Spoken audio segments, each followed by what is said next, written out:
Haleluya. Naona watu wako serious sana. Tutamaliza mapema sana.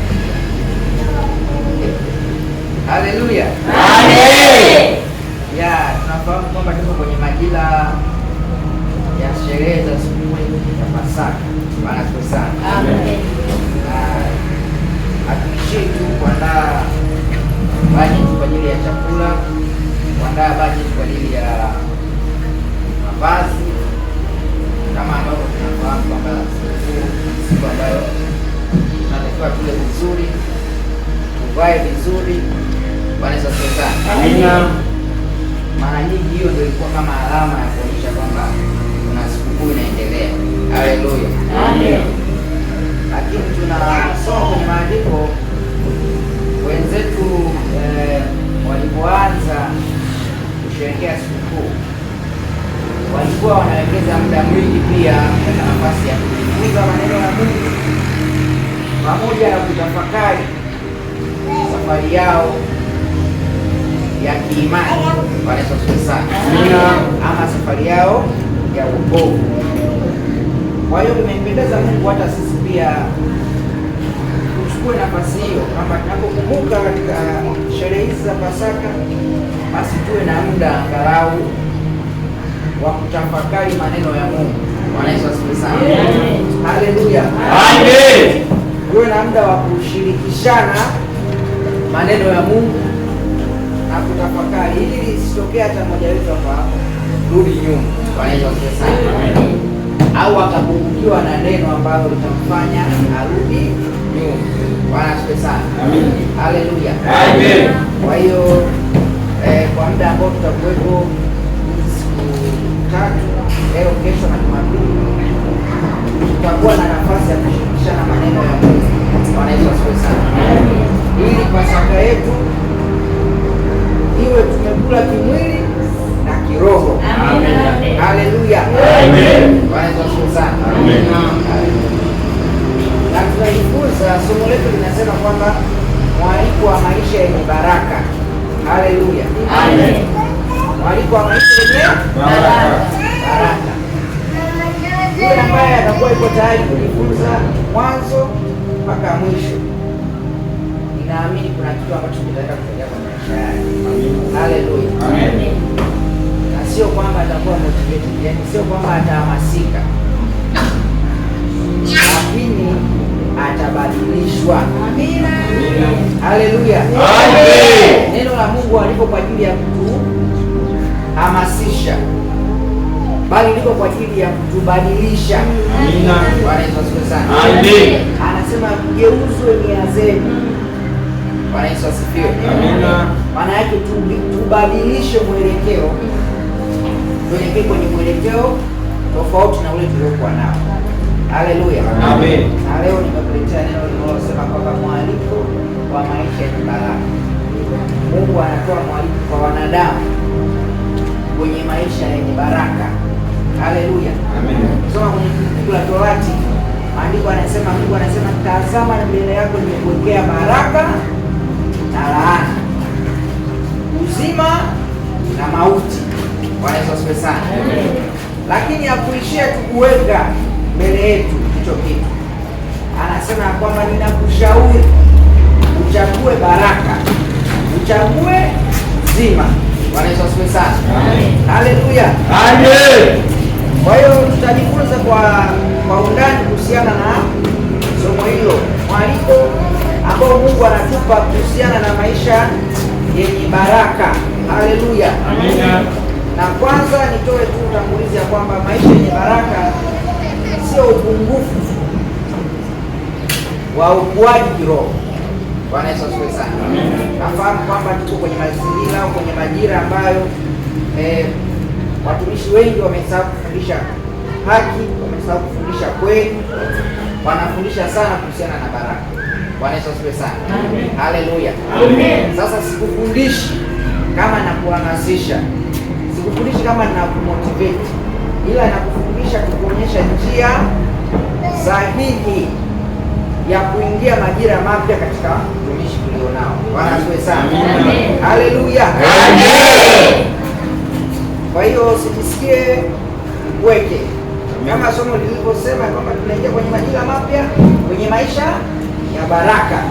Haleluya, amen. Mungu akubariki sana. Amina. Ndio nasema haleluya nyingi, ndio nawaona kama niko serious sana. Nisikia watumishi wa Mungu. Amen. Ndio na muda mwingi nakwambia haleluya haleluya. Ndio kila nikikuangalia naona kila nikipata yuko roho. Haleluya. Amen.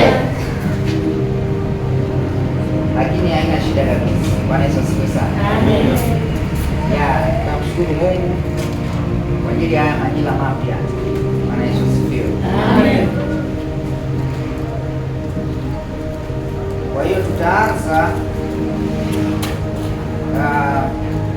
kwanza nitakupa hitimisho la somo letu, kwa maana ni kusudi. Bwana Yesu asifiwe sana. Amen. Kwa tunaanzia mwisho alafu tunakuja mwanzo. Haleluya. Amina. Kwa hiyo usipoelewa mwisho, basi mwanzo utakuwa ni mgumu kwako. Haleluya. Amen. Sasa lengo la somo letu tunapozungumzia maisha yenye baraka ni maisha yenye utoshelevu. Haleluya. Amina. Tunatamani kwamba maisha yetu haya baada ya kumwamini Yesu Kristo tuishi katika uhalisia. Haleluya. Amina. Tuishi katika uhalisia ambao Mungu tangu mwanzo alikusudia. Mungu alipomuumba kila mwanadamu na alipoleta wokovu kwa kila mwanadamu, yapo kusudi aliyokusudia. Liko jambo ambalo alikusudia tangu awali.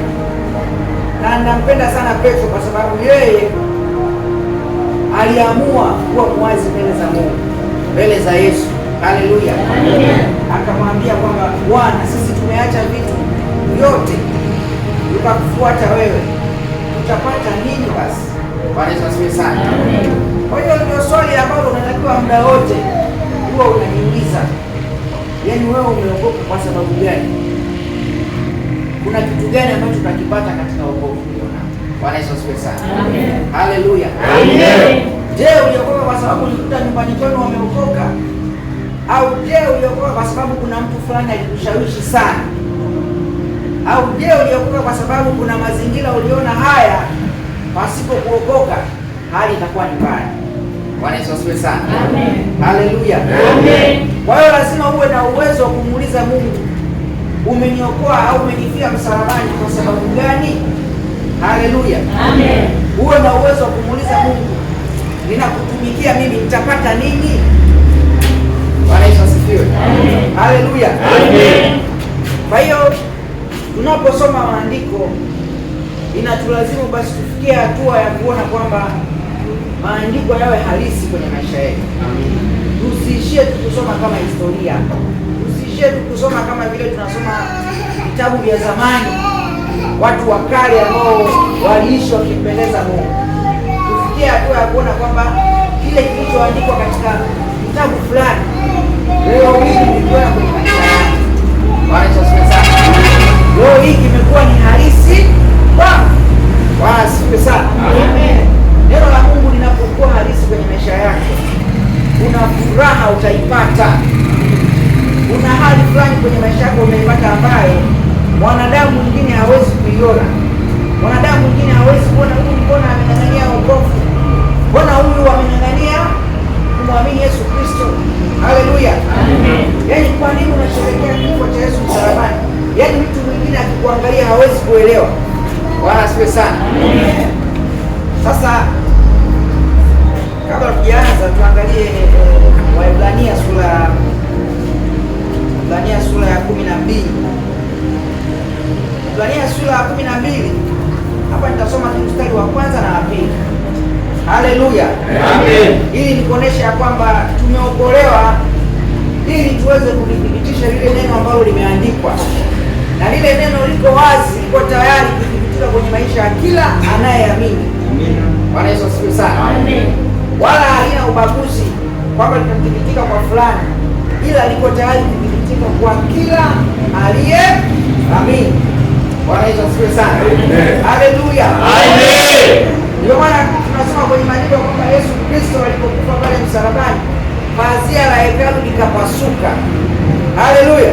Amen. Lilipopasuka maana yake likatoa tofauti ya mwanadamu anayetamani kumwendea Mungu kuwa na kizuizi mbele yake. Haleluya. Amen. Hautahitaji tena kuhani wa kutangulia kwenda kukusemea mbele za Mungu. Hautahitaji tena mtu wa kutangulia mbele za Mungu. Haleluya. Ila kila mmoja wetu amepewa ile nafasi, amepewa ile fursa ya kuishi neno la Mungu, ya kuona uhalisia wa neno la Mungu kwenye maisha yake. Haleluya. Amen.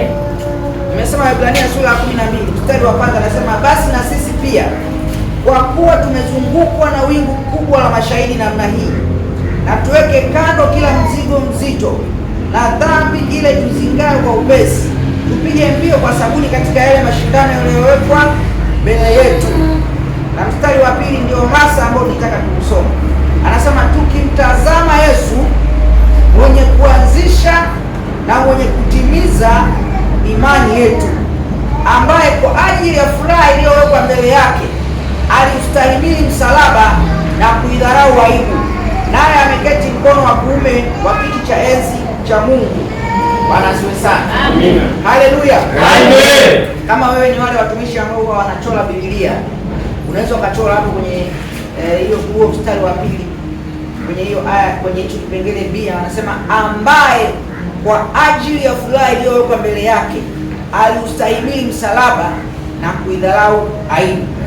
Bwana Yesu asifiwe sana. Haleluya. Amen. Kwa hiyo unaweza ukajiuliza siri ya Kristo kushinda msalabani ilikuwa ni nini? Kwa nini walikuwa wanamtemea mate? Kwa nini walikuwa wanamtukana? Kwa nini walimnenea maneno mabaya? Wengine wakasema kwamba ulisema utaokoa wengine, jiokoe na wewe basi. Wengine wakasema ya kwamba wewe ulijifanya ni mfalme wa Wayahudi, onyesha basi, thibitisha ufalme wako. Bwana asifiwe sana. Lakini maandiko yanasema ya kwamba kwa ajili ya furaha iliyowekwa mbele yake alistahimili msalaba na kuidharau aibu. Bwana asifiwe sana. Sasa ili uweze kushinda katika safari yako ya wokovu, ili uweze kuepuka vishawishi ambavyo vitakufanya uiache imani, au vishawishi ambavyo vitakufanya uone hakuna uhalisia kwa habari za Mungu, ni mpaka pale ambapo utawekewa furaha mbele yako. Bwana asifiwe sana. Kama hautapata uwezo wa kuiona furaha iliyowekwa mbele yako, itakuwa ni vigumu sana kustahimili msalaba, itakuwa ni vigumu sana kuidharau aibu. Bwana asifiwe sana. Haleluya. Sasa ile furaha ambayo Kristo aliiona inapatikana kwa wewe kuishi neno la Mungu, inapatikana kwa wewe kulifanya lile neno la Mungu kuwa halisia kwenye maisha yako. Haleluya. Na sisi hilo ndio kusudio letu katika kipindi cha Pasaka, ya kwamba yale ambayo tunayasoma, yale ambayo tunayasikia, yale ambayo tumeyaona yawe halisi kwenye maisha yetu, ili yatutengenezee hali ndani yetu ya kuona furaha mbele yetu tunapopita kwenye hali ambazo zinavunja moyo, kwenye hali ambazo zinakatisha tamaa, kwenye hali ambazo tunaona kabisa kwamba mambo hayaendi. Bwana asifiwe sana. Kuna mazingira unapitia, inafikia hatua unaanza kuashumu kwamba kwanza uenda Mungu na namna atakuwa labda hayupo. Unaweza kukubaliana na watu ambao wanasema kwamba hakuna Mungu, kwa sababu kuna mazingira unaona kwamba kama ni kuomba umeomba, kama ni kufunga umefunga, mbinu zote ambazo wamekuelezea kuhusiana na wewe kutafuta Mungu unaona hazifanyi kazi. Bwana asifiwe sana.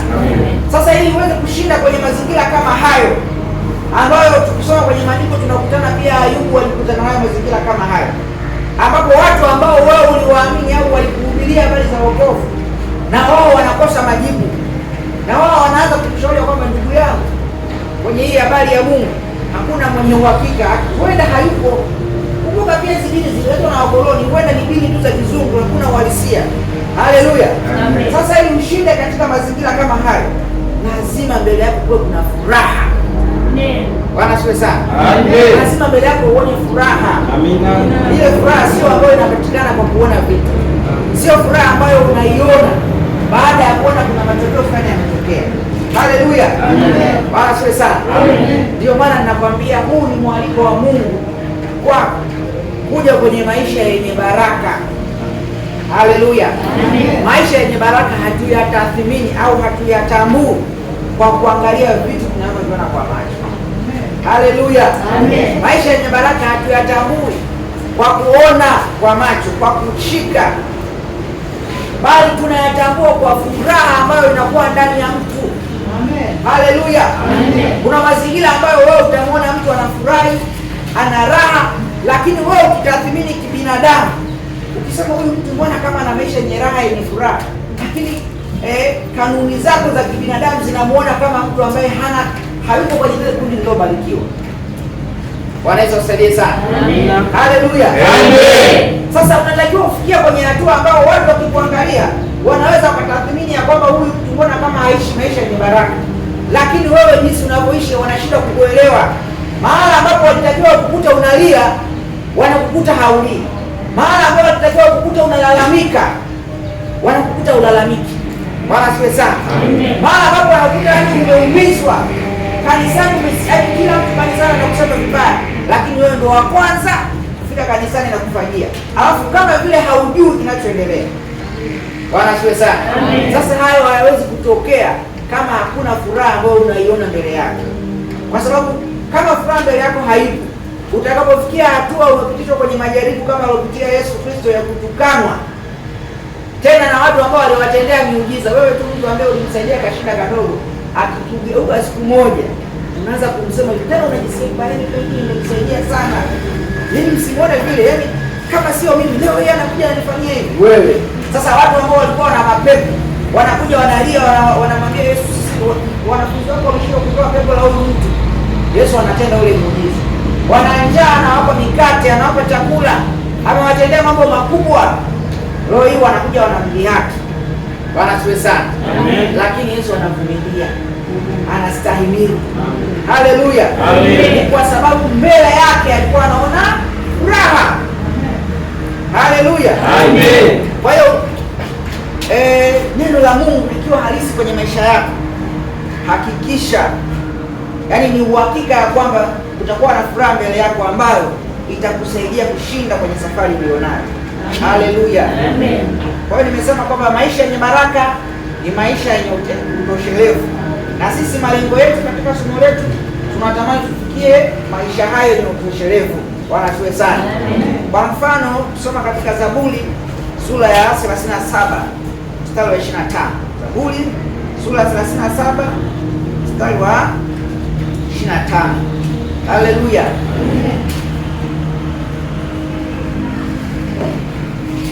Zaburi sura 37 mstari wa 25.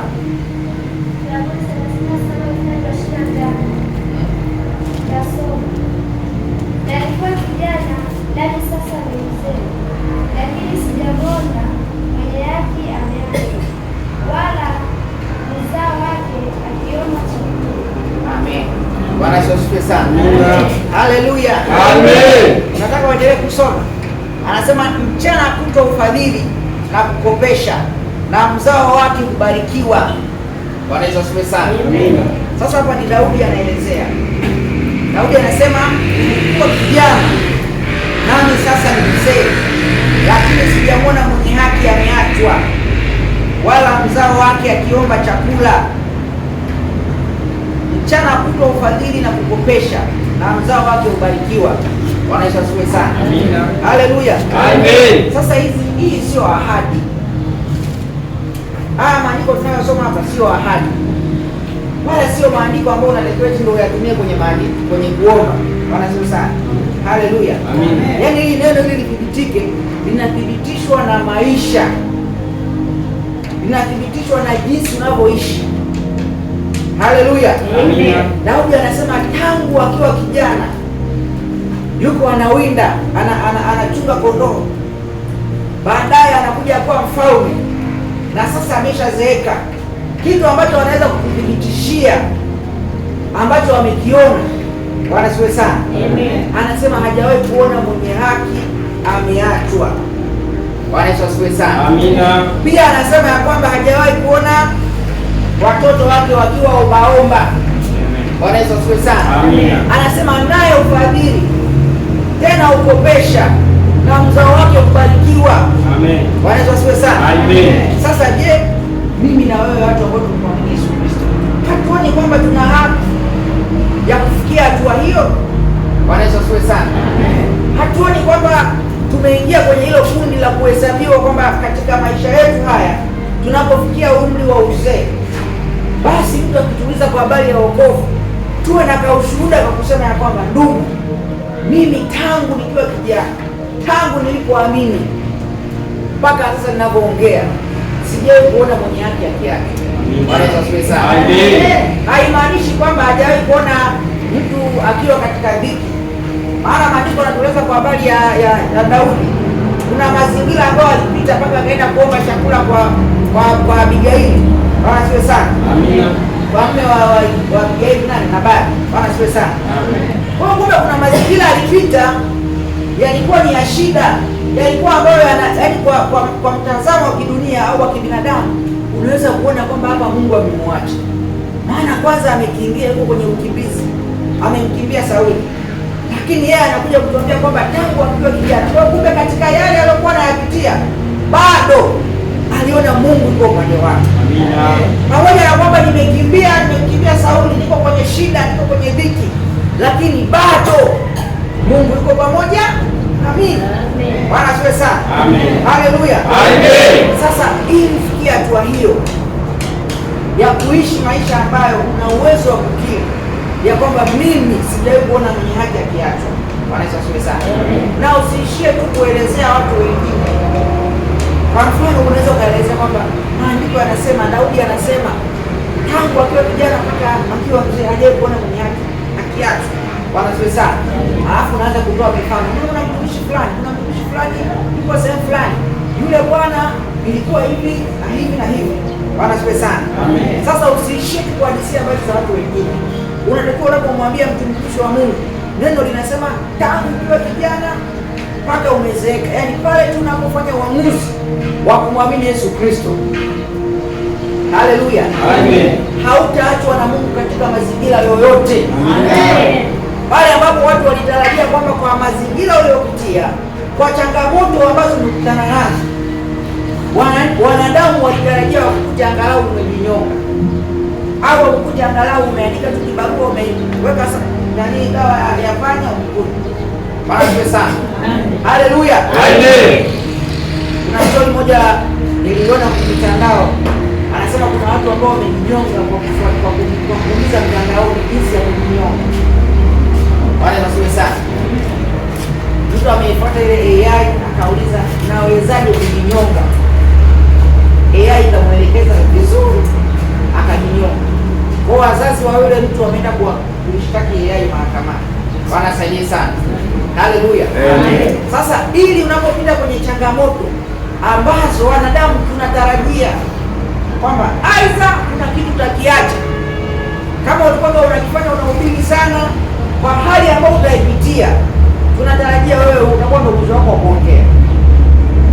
Kama ulikuwa ndo mtu mwenye juhudi sana kanisani, kwa maneno ambayo utakutana nayo, unajifanya umeokoka sana, unajifanya wewe kielele wa Yesu. Haleluya. Kwa maneno ambayo shetani atayarusha kwako, tunatarajia siku tukija baada ya hapo tukukute umerudi nyuma, yaani umeachana na kile kitu. Bwana asifiwe sana. Haleluya. Lakini maandiko yanasema ya kwamba hata katika mazingira kama hayo, Daudi bado aliweza kusema ya kwamba hajawahi kuona mwenye haki wake akiachwa. Bwana asifiwe sana. Amen. Zaburi 23 mstari wa kwanza pia ni neno ambalo wengi tunalifahamu. Haleluya. Lakini ni neno gumu, sio neno la kutamka na kukariri kufundisha watoto kukimbia. Haleluya. Amen. Unakafundisha katoto kana kariri ya nyimbo mpaka inakuwa ni wimbo, lakini baadaye hali sio yenyewe. Sasa ina njaa na wewe una njaa. Haleluya. Amen. Bwana Yesu asifiwe sana. Amen. Sasa kujiuliza kwa nini watoto wa wachungaji wengine wakishakuwa wanakimbia wokovu? Haleluya. Kwa sababu mchungaji alikuwa ananiambia Bwana ndiye mchungaji wangu, sitapungukiwa na kitu. Haleluya. Alafu anakuambia mimi sijai kuona chai ya rangi. Yaani tukila ni kuanzia mchana na jioni. Mambo ya kula asubuhi. Unakula asubuhi. Bwana asifiwe sana. Sasa kama hivyo ukaambia kwamba kuna Mungu ambaye anaweza kutenda kitu, ni vigumu sana. Bwana saidie sana. Haleluya.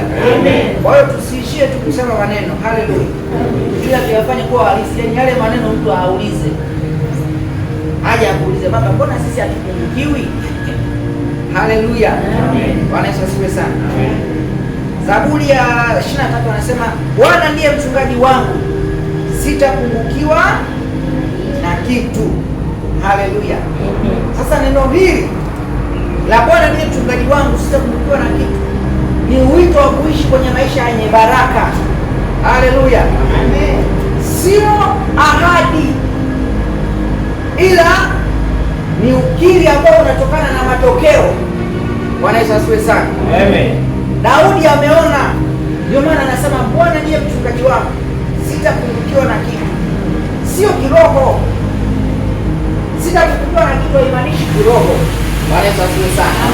Haleluya. Amen. Naelewa mtumishi wa Mungu. Amina. Na najaribu kuelezea ili unielewe ninapomaanisha hichi kitu. Utoshelevu maana yake nini? Bwana asifiwe sana. Anasema sitapungukiwa na kitu. Sasa usije ukadhani kwamba utakuwa una uhitaji. Bwana Yesu asifiwe sana. Kwa mfano mimi unaweza ukaniangalia kwa sina huyu mtu anahitaji awe anabana tai, hana koti.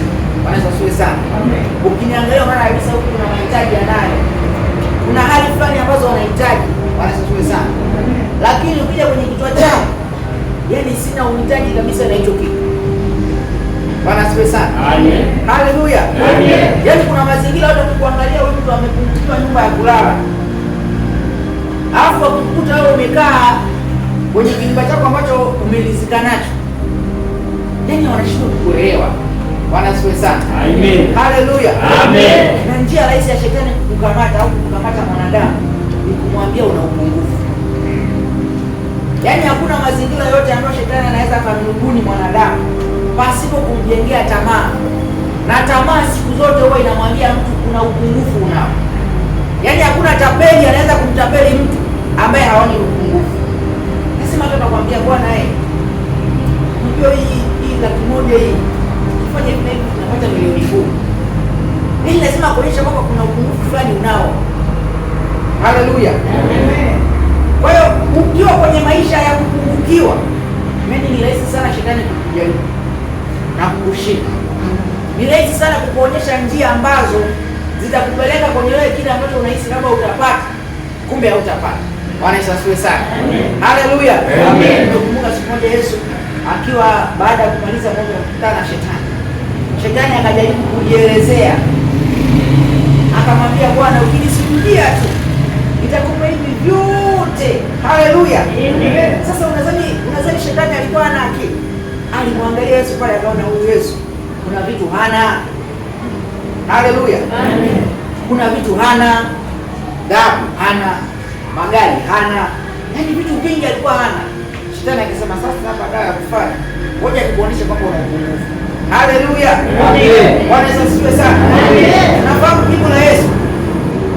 Shetani alimkuta Yesu yuko katika hali ya kutopungukiwa na kitu. Kwa shetani alipoingiza ile idea ya kupokea vitu, kumbe kwa Yesu kule kulikuwa hakuna huo upungufu. Yesu akamwambia, unadhani mimi nimepungukiwa na hivyo vitu? Haleluya. Amen. Unadhani mimi nimepungukiwa na chakula? Hapana. Akamwambia mtu anaishi kwa mkate. Kumbe Yesu alikuwa anajua kabisa kumbe mimi sihitaji chakula. Sijapungukiwa. Bwana asifiwe sana. Sasa ukiingia kwenye mtego wa kuishi maisha ya kupungukiwa, yaani maisha yako yatakuwa ni ya taabu. Kwanza yatakuwa ni ya taabu. Pili yatakuwa hayatakuwa ni maisha yenye imani tena. Tatu ni maisha ambayo utakuwa ni wakala mzuri wa Ibilisi juu ya maisha ya wokovu. Yaani utakuwa ni mtu wa kwanza kwenda kuelezea madhaifu ya watu waliookoka. Bwana Yesu asifiwe sana. Haleluya. Nafahamu watu wanasema usikopeshe mtu kanisani. Haleluya. Usimwamini watu wa kanisani kuwapa kazi, hawaaminiki. Haleluya. Wale ni maadui wa shetani. Yaani ni watu ambao shetani anawachukua akawatengeneza mazingira ya kwenda kulichafua kanisa. Bwana Yesu asifiwe sana. Haleluya. Amen. Ukiona wewe uko kanisani umemkopesha Kristo mwenzako au muamini mwenzako, haleluya, alafu ukafikia hatua ya kwamba unamdai kiasi kwamba unaona kabisa kwamba hawa watu waliokoka sio watu wa kuwakopesha, haleluya, haleluya, ujue bado hujakifu vigezo. Bwana Yesu asifiwe sana. Daudi anasema kwamba mchana kutwa ufadhili, haleluya. Je, fadhili ni rehema? Bwana asifiwe sana. Naye ukopesha. Kwa hiyo ana uwezo wa kumkopesha mtu pasipo kumchafua, ana uwezo wa kumkopesha mtu pasipo kumdai. Haleluya. Ikiwa Mungu angekuwa akutupatia vitu au hali aliyokupa ya uhai angekuwa anakuja kukudai wewe, anakwambia wewe, pamoja na uhai niliyokupa, miaka yote niliyokupa ya kuishi, hujawahi kunitumikia hata siku moja, Mungu alikuwa anatoa adhabu za aina gani? Mtu ameishi miaka 70, hata siku moja hajawahi kutoa hela ya kununua tofali la kanisa, ila kwenye kuelezea habari za michango na kanisani iko mbele. Watumishi wa siku hizi michango mingi. Haleluya. Amen. Wanasaidia sana. Amen. Watumishi wa siku hizi sadaka. Wanasaidia sana. Amen. Sasa hiyo ni hali ya kupungukiwa.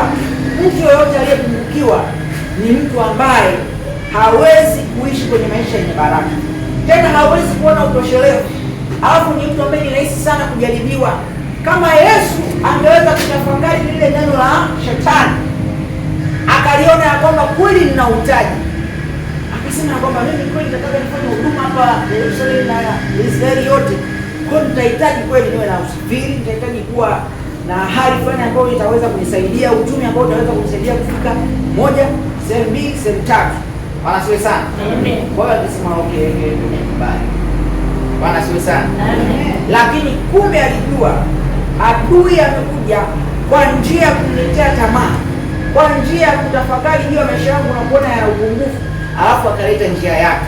Haleluya. Bwana asifiwe sana. Amen. Kwa hiyo somo letu hili litatufikisha katika hatua ya kuishi maisha ya kutokupungukiwa na kitu. Amen. Bwana asifiwe sana. Amen. Haleluya. Amen. Sio kiroho, narudia tena, sio kupungukiwa na kitu kiroho. Watu wanapenda kupungukia maisha ya mwili na roho. Haleluya. Amen. Bwana asifiwe sana. Amen. Sisi tunapoishi, maandiko yanasema kwamba Kristo anaishi ndani yetu. Bwana asifiwe sana. Amen. Kwa hiyo Kristo kama anaishi ndani yetu, yeye ndiye atakayetuambia leo uvae nguo hii, leo usivae nguo hii. Haleluya. Amen. Sio kwamba tukija huko kanisani hapa ndio tunamkuta labda anakaa huko mbele. Kwa akija tunamwambia Yesu, tumekuja Bwana mbele zako. Kwa Yesu sana yeye anakuja tunakuwa kiroho, kisha toka nje ya mlango tunamwacha. Tunarudi kwenye miili yetu, sasa tunaanza kufikiria. Sasa hapa huko niliko huko Yesu angekuwepo, angenielekeza moja mbili tatu, moja nirudi kanisani. Bwana asifiwe sana. Amen. Haleluya. Amen. Lakini sivyo. Kristo tunaishi naye kila siku. Unapoamua tu kumkabidhi maisha yako, anakuwa Bwana. Ile Bwana maana yake mtawala. Bwana asifiwe sana. Sasa haiwezekani wewe unatawala eneo lako, alafu kija kanisani unamwachia yeye. Tawala, Bwana tawala. Alafu kitoka nje ya mlango unamwambia Bwana, sasa huku ni nini? Kuna watu wamekutana na mazingira ambayo anamwambia mtumishi, mimi nimeokoka lakini na mimi pia ni binadamu. Pale sasa anakuwa ni yeye sasa. Bwana asifiwe sana. Haleluya. Amen. Pale Yesu anakuwa amebaki kanisani. Ule Ukristo unakuwa sasa ndio historia halisi. Yaani kwamba mimi nimeokoka lakini kwa sababu unatakiwa unaangalia una dini. Ili hata ukifiwa upate watu kukuzika. Bwana asaidie sana. Amen. Haleluya. Amen. Imefikia huko watu wanaamini kwa sababu wanajua kwenye jamii kuna shida. Kuna mtu fulani alipata msiba. Ile kanisa isee walimsaidia sana. Sasa umekaa tu, na mimi najiunga. Kwa hiyo kanisani unasubiria siku ya kufiwa. Haleluya. Huko kanisani unasubiria siku labda una harusi. Huko kwa ajili ya matukio. Kwa hiyo ni rahisi sana kila hatua ya kuishi ile maisha ya kwamba hapa Bwana ni mimi. Kwa hiyo mtu aliponitendea mimi pia ni binadamu. Haijalishi anajifanya ni mchungaji, lakini hapa hapana. Bwana asifiwe sana. Haleluya. Amen. Kuna mtu mmoja ameandika kitabu chake, anasema kwamba kinasema kwamba jinsi ya kumwombea mchungaji kutokana na madhaifu yake. Haleluya. Jinsi ya kuishi na mchungaji. Mchungaji sio mtu ambaye hana madhaifu. Bwana asifiwe sana. Ana madhaifu yake, unaishi naye vipi? Kama wewe unaishi pasipo kujua neno la Mungu, itakuwa ni rahisi sana kama ni kuhama kanisa au kudharau wokovu kwa sababu ya maisha ya mchungaji. Bwana asifiwe sana. Haleluya. Lakini tumesoma Ibrania kwamba mtu ambaye tunamwangalia ni Yesu Kristo. Anasema tukimtazamia yeye aliye mwanzilishi na mwenye kutimiza imani yetu. Haleluya. Amen. Bwana asifiwe sana. Amina. Ukimfuatilia Yesu utamjua kwamba yeye aliishi duniani na katika yote hakuwahi kutenda dhambi. Bwana asifiwe sana. Kwa sasa kama unataka mtu wa kumkosoa, wa kwanza kabisa ni Yesu. Hao wanadamu achana nao. Wewe tafuta kosa kwa Yesu utakaloliona. Ukishaliona sasa, toka hapo nenda katangaze. Bwana asifiwe sana. Sema hao watumishi, sema huyu Yesu wanayemsema wapi? Ana 1 2 3. Haleluya. Amen. Kwa tumesoma hiyo Zaburi 23:1. Nikakwambia kwamba sitapungukiwa na kitu. Iwe halisi kwenye maisha yetu. Bwana asifiwe sana. Amina. Ya Wafilipi 4:19. Wafilipi 4:19.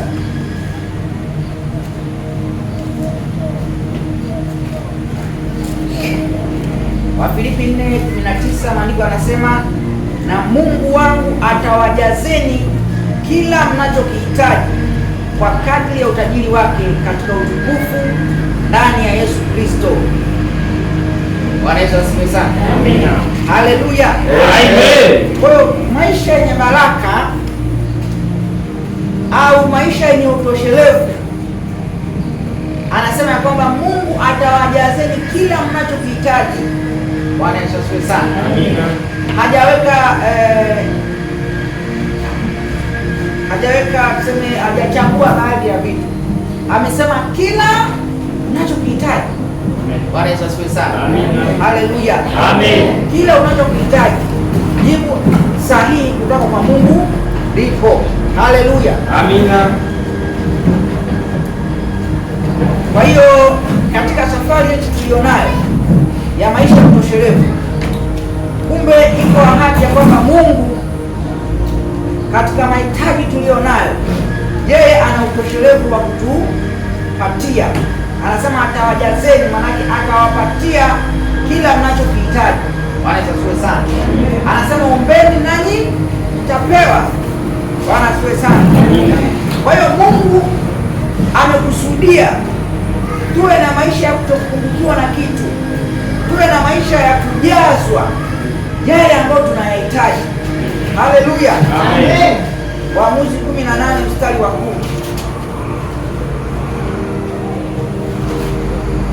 Waamuzi 18 mstari wa 10. Anasema hapo mtakapokwenda mtawafikiria watu wakao salama salimini, na hiyo nchi nayo ni kubwa, kwa kuwa Mungu ameitia mikononi mwenu. Ni mahali ambapo hapana kupungukiwa na kitu chochote kilicho duniani. Haleluya. Amen.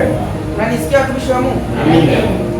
Mahali ambapo tunatakiwa kwenda, maandiko yanasema ni mahali ambapo ni salama salimini. Haleluya. Amen. Lakini anasema ni mahala, ni nchi ambayo ni kubwa, lakini anasema pia ni mahala ambapo hapana kupungukiwa na kitu chochote kilichoko duniani. Bwana Yesu asifiwe sana. Amina. Haleluya. Amen. Nimesoma nani kwenye maandiko hili, maandiko hiyo kwamba ni mahala ambapo hakuna kupungukiwa na kitu chochote kilicho duniani. Haleluya. Amen. Sasa hilo ndio hitimisho la somo letu. Kwa naweza kuishia hapa na nikawa nimekufundisha ukao umehamasika. Naweza kuweza sana. Amen. Yaani kwa mfano sasa hivi tuna namna unajisikia Yaani kuna hali ambayo unaiona kwamba sisi tumeokolewa tuishi maisha kutokuwa na kitu. Haleluya. Ukatoka na ujasiri kusema kuanzia leo nitaishi maisha ya kutokuwa. Haleluya. Amen. Bwana asifiwe sana. Amina. Alafu kukutana na message ya ada. Haleluya. Amen. Kichwa kikawa cha moto. Ukimpigia mchungaji hapo maajabu sana. Ni kipindi ambacho unakuwa unashika. Kuna watu ambao ukiwatafuta kuna namna fulani hivi ushirikiano unapungua. Yaani kwanza simu inaweza kuwa iko mbali. Bwana saidie sana. Amen. Haleluya. Amen. Yaani kuna namna fulani hivi yaani connection zinakuwa hazipo. Kwa unapofika kwenye hatua kama hiyo sasa, huwezi tena kukumbuka haya maandiko. Yaani huwezi kuona. Haleluya. Amen. Kinachotokea sasa unabaki ni binadamu. Cha msingi nipate solution. Haijalishi itatumia njia gani, haijalishi itakuwaje. Cha msingi nipate solution. Kuna story moja ya dada mmoja alikuwa anaishi Dar es Salaam. Ana wazazi wake wako Shinyanga. Sasa yule dada alikuwa anafanya biashara ya kujiuza usiku. Wao kule wao wanajua huko Dar es Salaam anafanya shughuli na akipata kile yule dada anawatumia. Kwa hiyo wazazi kule wanajisikia kubarikiwa na mtoto wetu huko Dar es Salaam, anakumbuka wazazi wake kila kuombea kupata kufanikisha kwenye kazi yako. Haleluya. Kumbe bwana biashara anaifanya anajiuza usiku. Sasa siku moja watumishi wa Mungu ambao wamepita sehemu moja ya hao wadada wanapojiuza wanapita kwa ajili ya kuwashuhudia. Tunafika hapa kwenye kushuhudia yule mtu. Kumbe ni mwimbaji mzuri kanisani. Anaimba na kwaya. Na akija Jumapili sio waimbaji wanapopendeza. Jumapili anakuja amependeza vizuri. Bwana asiwe sana. Kapendeza vizuri, nywele kaweka vizuri, safi. Zaka anatoa hivi katika wale watu ambao mchungaji anakuwa I'm proud of them. Bwana asiwe sana. Kwa watumishi wakamwambia yule dada akawa anawaelezea. Mwambie jamani, mimi yaani kwa habari ya wokovu najua. Na mlipokuwa mkiongea maandiko mnayoyataja, yaani naweza hata mimi kuwasaidia kuelezea. Bwana saidie sana.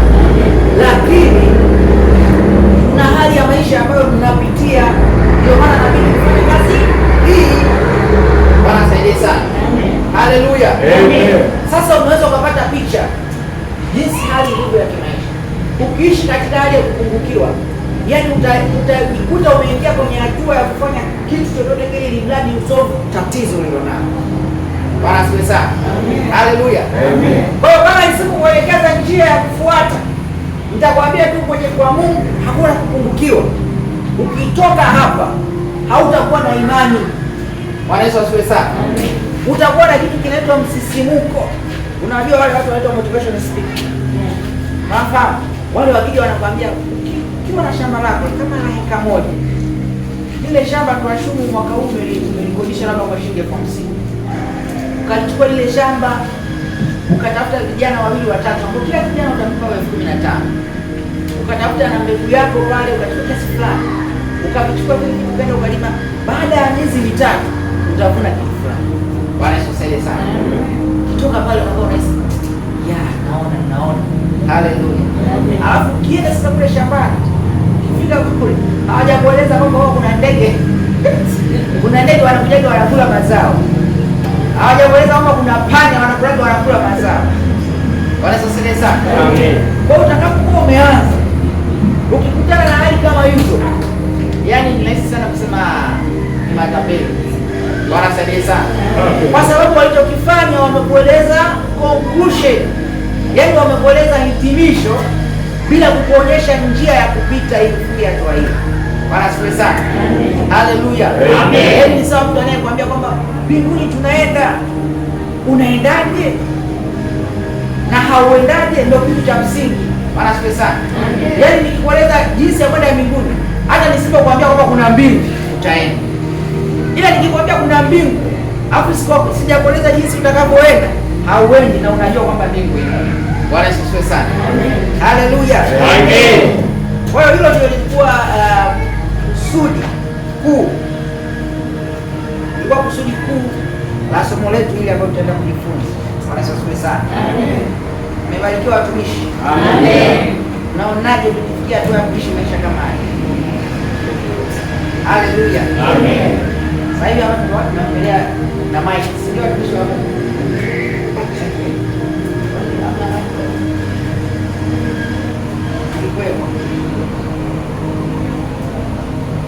Bwana Yesu asifiwe sana. Haleluya. Amen. Kwa hiyo sasa tunaenda kuanza somo letu. Haleluya.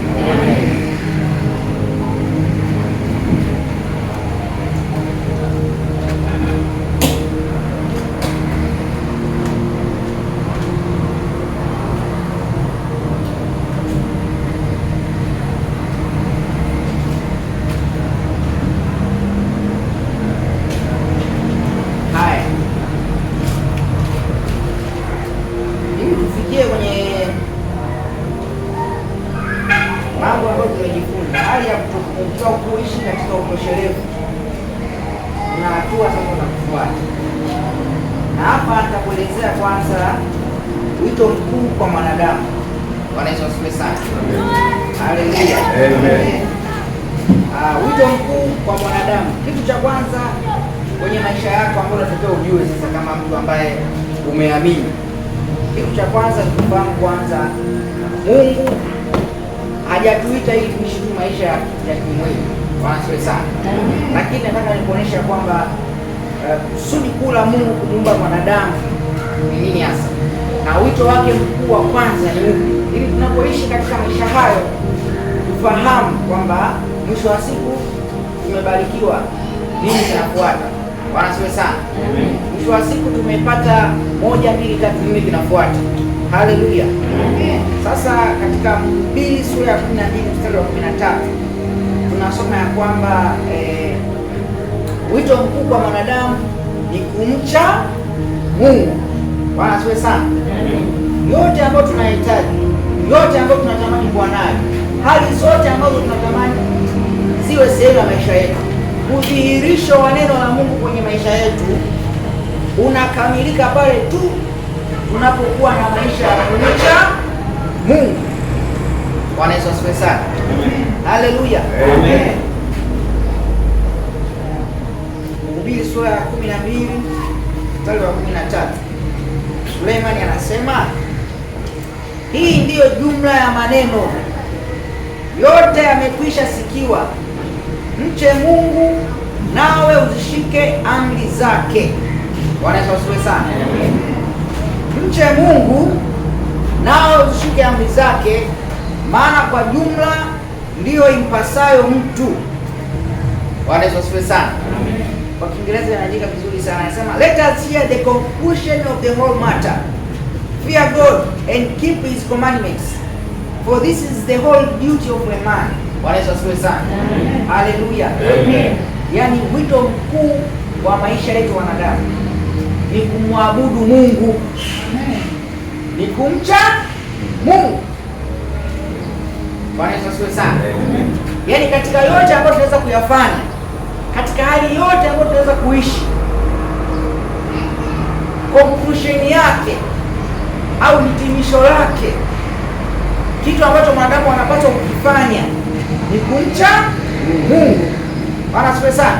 Amen. Kama tukipata fedha au kama tukikosa fedha, kama tukiwa na majaribu ama tusipokuwa na majaribu, katika hali yoyote ile tulionayo, hitimisho la kwanza ni kumcha Mungu. Amen. Bwana asifiwe sana. Amina. Ukifahamu hilo, yaani utakuwa umemfanania Kristo kwa 100%. Amen. Bwana asifiwe sana. Amen. Haleluya. Amen. Mathayo sura ya 4 pale, Mathayo sura ya 4 utakuta kuna majaribu Kristo anajaribiwa. Bwana asifiwe sana. Na jaribu nililowaambia ni hilo ambalo Kristo alikutana nalo baada ya shetani kuona kwamba anajaribu kumweleza habari ya neno. Yesu ameenda opposite na yeye. Shetani akamwambia, ukinisujudia haya yote nitakupatia. Bwana asifiwe sana. Haleluya. Amen. Kwa hiyo kumbe shetani anachokuhitaji cha kwanza ni ibada. Haleluya. Amen. Hiyo ibada ambayo inahitaji shetani ndiyo iliyomfanya akatoka mbinguni akahukumiwa, kwa sababu aliona yeye pia anahitaji kupata ibada. Bwana Yesu asifiwe sana. Haleluya. Kwa hiyo ili usigombane sana na Mungu, hakikisha haupati mtu wa kuabudu. Bwana asifiwe sana. Yaani ili Mungu asiye na wivu na wewe, usigombane na Mungu. Hakikisha kwenye maisha yako hakuna mtu ambaye anakusujudia wewe wala kukuabudu wewe. Kwa shetani anataka aabudiwe.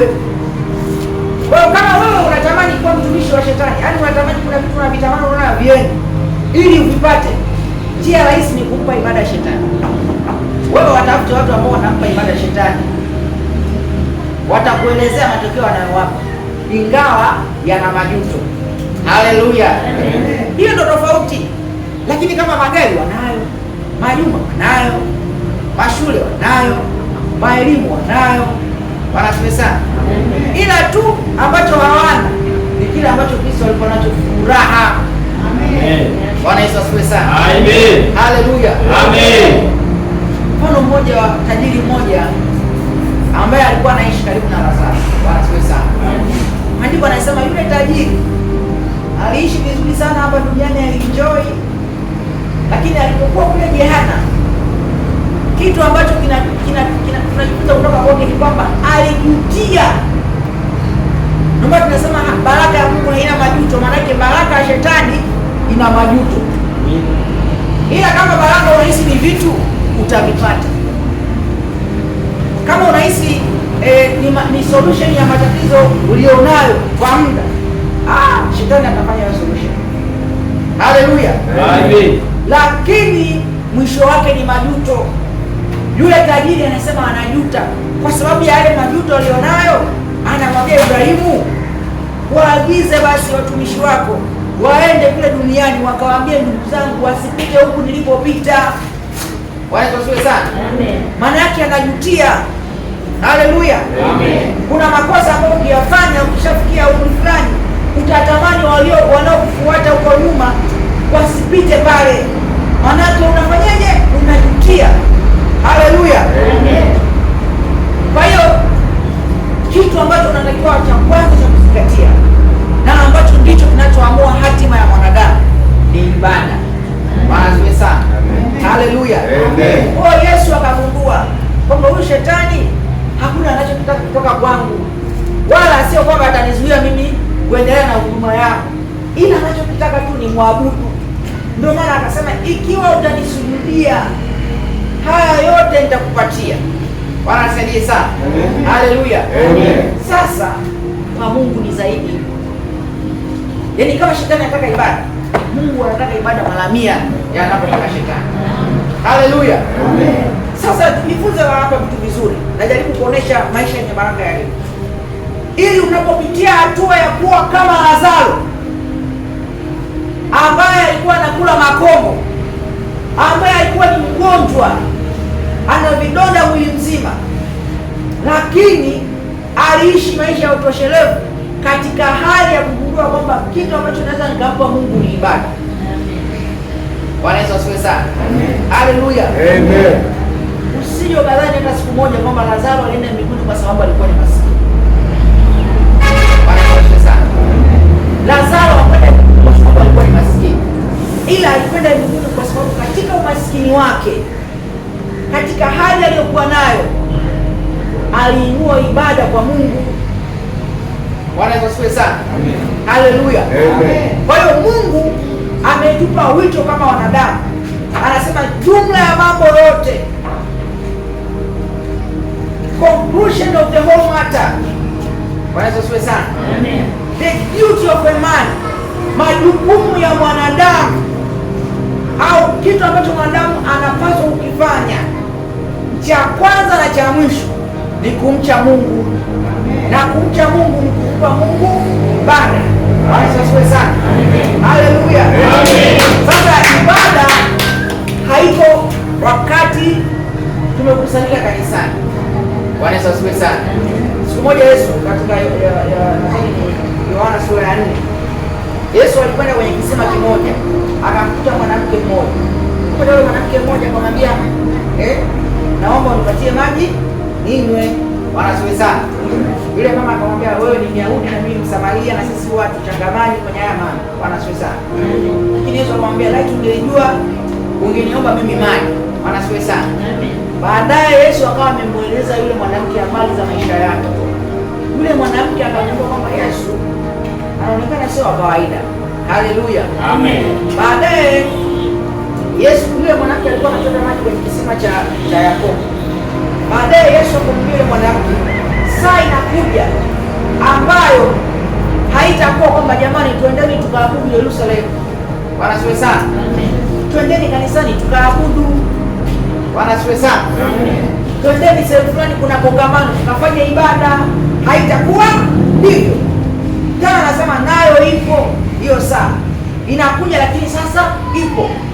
Anasema ambapo waabudu halisi, watu wanaompa Mungu ibada, ambao ndio wito mkuu wa mwanadamu kumpa Mungu ibada, watamwabudu katika roho kweli. Amen. Bwana Yesu asifiwe sana. Amen. Haleluya. Amen. Sasa kumwabudu Mungu katika roho maana yake ni kuishi maisha ya rohoni.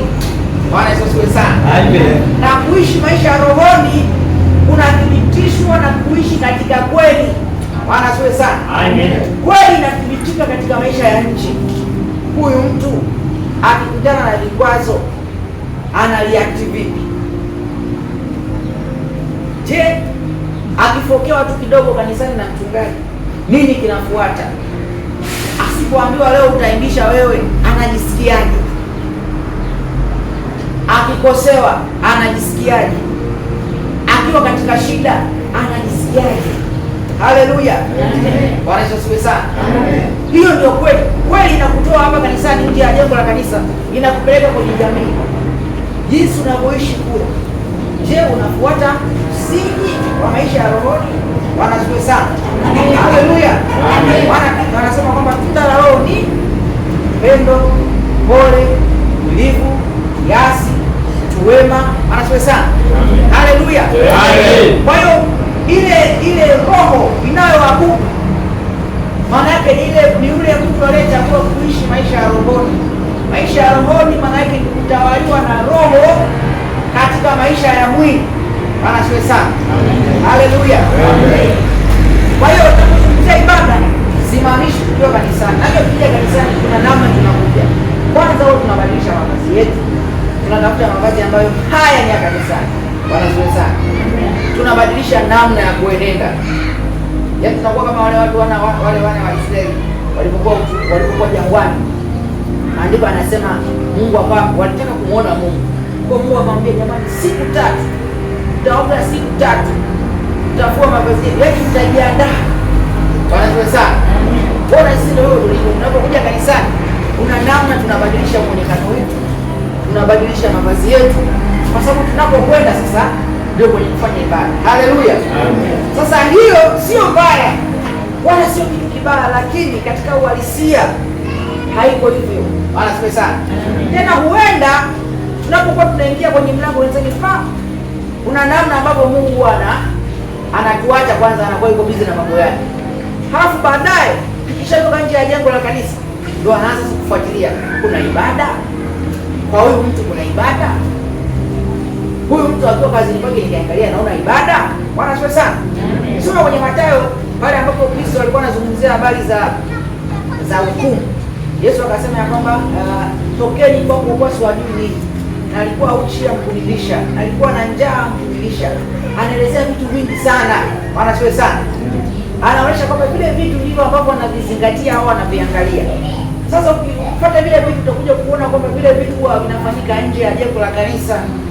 Ni vitu ambavyo havifanyiki wakati tunaabudu, ambapo tunaimba tumenyosha mikono. Anasiwe sana. Kwa kumbe ibada ambayo tunaitoa sisi ni ibada ambayo ni maisha yetu. Bwana asiwe sana. Haleluya. Na maandiko yanasema ibada haikamiliki pasipo sadaka. Haleluya. Sasa hii ibada ikamiliki, ndio maana Paulo anasema itoeni miili yenu kuwa dhabihu takatifu.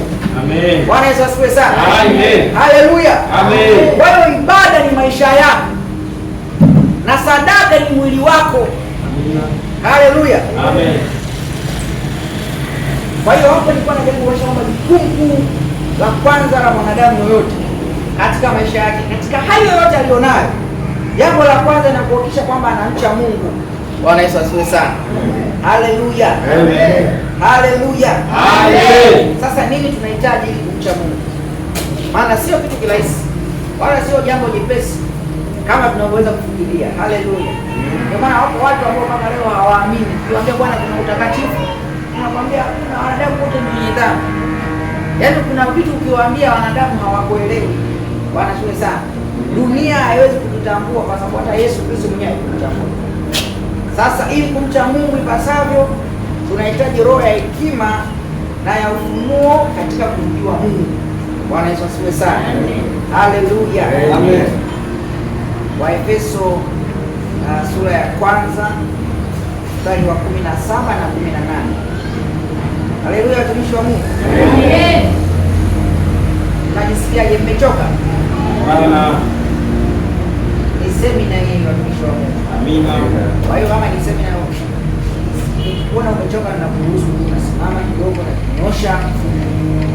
Bwana Yesu asifiwe sana. Amen. Kwani tuna haraka? Hapana. Haleluya. Tuna haraka? Hapana.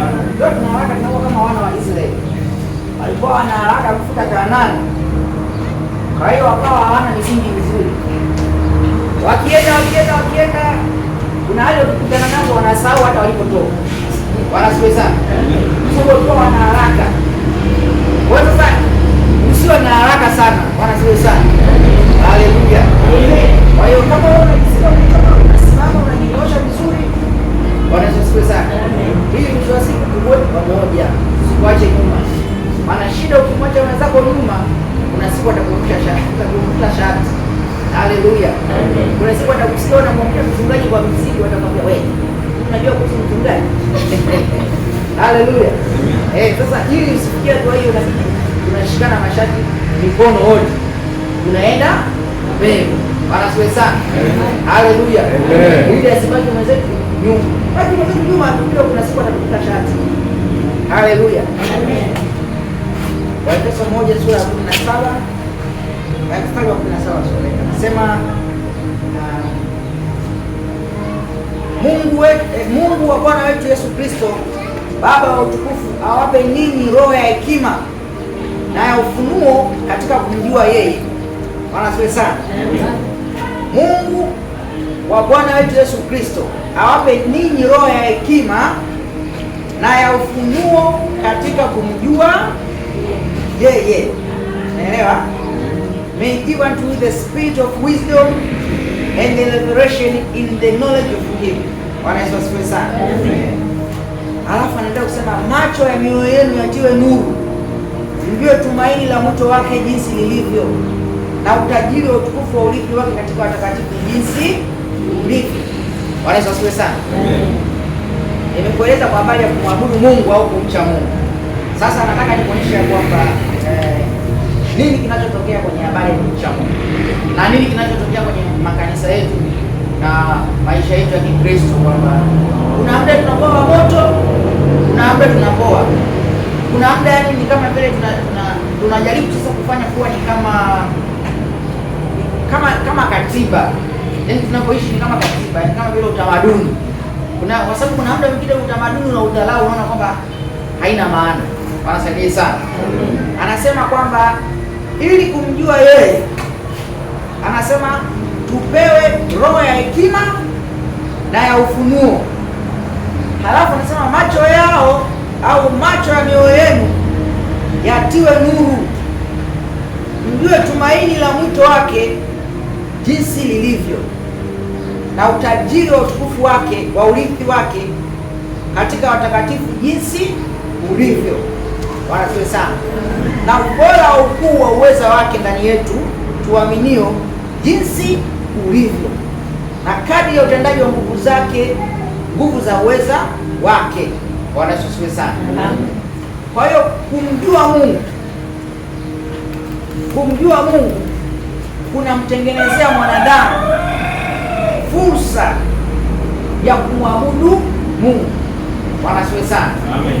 Mtu asiyemjua Mungu hawezi kumwabudu wala hawezi kumcha Mungu, ila anaweza kuyatenda matendo ya kidini.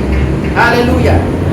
Anaweza kuyafanya mambo ambayo ni matendo ya kidini, kwa mfano kuja kanisani, kutoa sadaka, kuomba, kutoa michango, kushiriki misiba, kushiriki sherehe, kufagia, vitu ambavyo vinahusiana na dini. Wanasaidia sana. Yaani vitu ambavyo ni utamaduni wetu, ni kawaida yetu. Kwa hiyo mtu anaweza kufanya hivyo vitu. Siku moja Paulo alipita kwenye kanisa moja la Athene. Wanasema sana.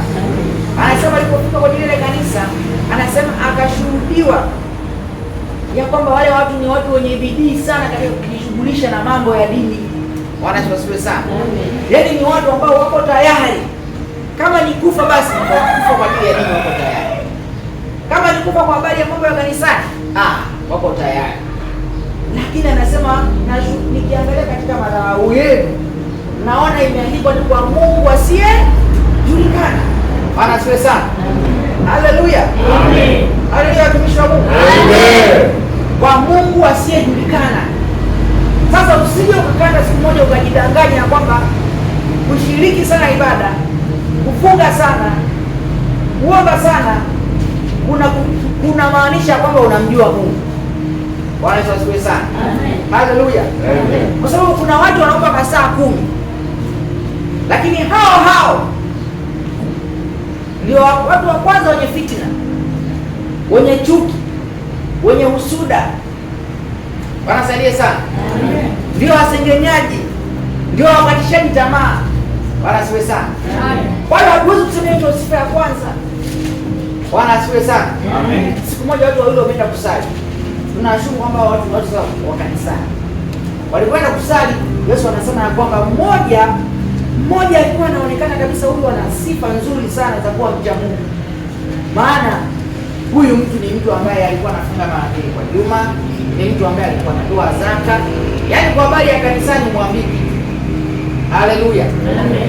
Alafu mtu mwingine yeye sasa alipofika mbele za Mungu, yule mtu anaonekana alikuwa sio mtu wa kanisani sana, ila alichogundua akaona kwamba hii hali nilionayo si sahihi. Akageuza moyo wake. Alipogeuza moyo wake, akampa Mungu ibada. Wanaweza wasiwe sana. Amen. Yesu anasema yule mtu Mungu akamsema kwamba amekubaliwa, ila sio yule ambaye alikuwa ni mtu mtendaji wa matendo ya kidini au matendo ya kanisani, yuko busy na shughuli za kanisani, lakini ndani yake hana kumjua Mungu. Sasa Paulo anasema ya kwamba macho yetu yatiwe nuru, tujue. Wanaweza wasifiwe sana. Amen. Ametaja vitu vingi sana. Anasema mjue tumaini la wito wake jinsi lilivyo, ili ujue kwamba hapa ukipita kwenye hatua hii unatakiwa ustahimili. Lazima ujue ya kwamba tumaini katika ule wito ulioitoa kwa Mungu likoje. Bwana Yesu asifiwe sana. Amen. Haleluya. Amen. Bwana asifiwe sana. Amen. Anasema na utajiri wa utukufu wake katika watakatifu jinsi ulivyo. Bwana Yesu asifiwe sana. Amen. Kwa hiyo tunajua jinsi lilivyo, jinsi ulivyo, anasema na tujue uweza jinsi ulivyo. Hiyo ndiyo itakuwa msaada kwetu, itakuwa ndiyo njia ya kwanza ya kuweza kumwabudu Mungu ipasavyo. Bwana Yesu asifiwe sana. Haleluya. Kristo anasema katika Yohana 17:3, na uzima milele ndio huu, wakujua wewe Mungu wa kweli na Yesu Kristo yetu. Sasa hakuna uzima milele unaokamilika pasipo kumjua Kristo. Bwana Yesu asifiwe sana. Amina. Haleluya. Amen. Haleluya. Amen. Muulize jirani yako, unamwelewa kuishi? Bwana Yesu asifiwe sana. Amen. Muulize vizuri kwa sababu haleluya. Amen. Hapo kuna sehemu nzuri ya kulala kama kanisani. Yaani nisema mbona unalala vizuri kwa sababu kwanza unakuwa una utulivu. Haleluya. Bwana asifiwe sana. Amen. Majisiaje unapolala kanisani kesho? Kuna namna unaweza kuwa kanisani umelala ukaota hapa unakimbizwa. Yaani unaweza kulala kanisani hapo ukaona ni vitu vya ajabu. Eti nilikuwa nilala kanisani nikaona watu wanavamia nyumba yetu.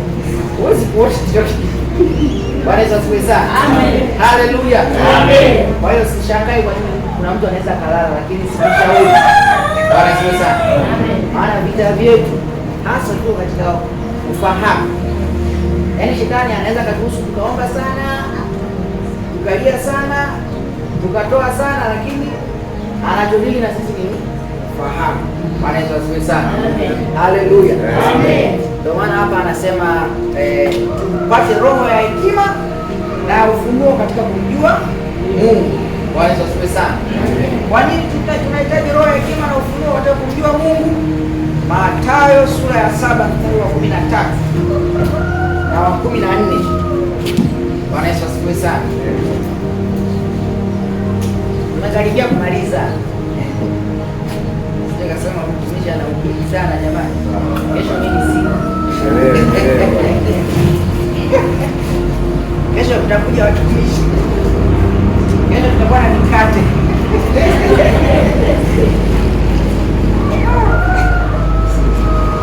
Haleluya. Dada mmoja alikaa kazini pale. Kuja kazini sasa siku hiyo kuna kazi kubwa sana. Tunafanya kazi mpaka saa 3 usiku. Sasa kuna mtu boda mmoja akaja akasema, huyu mgeni naye bado yuko, huyu kesho haji. Bwana siku sana. Amen. Kesho huja mwisho wa Mungu tutakuwa tunasema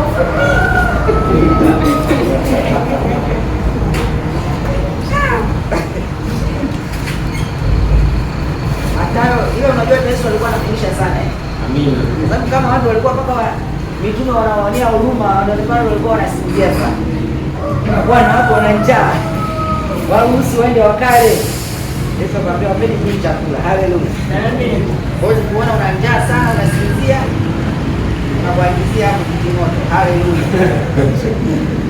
Mathayo sura ya 7 mstari wa 13 na wa 14. Nimesema kwa nini tunahitaji roho ya hekima na ya ufunuo katika kumjua Mungu. Tunaanza kuangalia sasa kwa nini tunahitaji roho ya hekima na ya ufunuo katika kumjua Mungu. Bwana Yesu asifiwe sana. Amen. Mathayo 7:13-14 Yesu anasema, ingieni kwa kupitia mlango ulio mwembamba, maana mlango ni mpana na njia ni pana iendayo upotevuni, nao ni wengi waingiao kwa mlango huo. Bwana asifiwe sana. Bali mlango ni mwembamba na njia imesonga iendayo uzimani, nao waionao ni wachache. Bwana Yesu asifiwe. Kama unapenda kutoka Biblia yako, chora hapo chini aliposema nao waionao ni wachache. Haleluya. Hata alikuwa akasema Yesu kwenye Biblia zingine yamekuwa mekundu. Biblia hapo zinaonyesha maneno ambayo anatamka Yesu alikuwa mekundu. Kwa hiyo Yesu anasema ya kwamba njia iendayo uzimani ni nyembamba na mlango wake ni mwembamba pia, na anasema wanaoiona hiyo njia ni wachache. Bwana Yesu asifiwe sana. Kwa hiyo kama wewe unadhani kwamba makanisa yamejaa sana watu, kwamba kanisani watu ni wengi mno, Kristo anakueleza ya kwamba wanaoiona hiyo njia ni wachache sana. Bwana Yesu asifiwe sana. Amen. Sasa mimi natamani mimi na wewe tuwe miongoni mwa watu ambao watakuwa kwenye ile kundi la wachache. Bwana Yesu asifiwe sana. Amen. Haleluya. Amen. Njia iliyopana inayoenda upotevuni, watu wengi wanapita hapo, yaani sehemu ambayo kuna urahisi wa kupita. Kwa mfano kuna barabara ya lami alafu kuna barabara ya vumbi. Yaani ukikutana na mtu anachagua kupita kwenye vumbi, kwanza lazima utamsimamisha umuulize, ndugu, hii lami inatumika? Ni watumishi wa Mungu. Haleluya. Amen.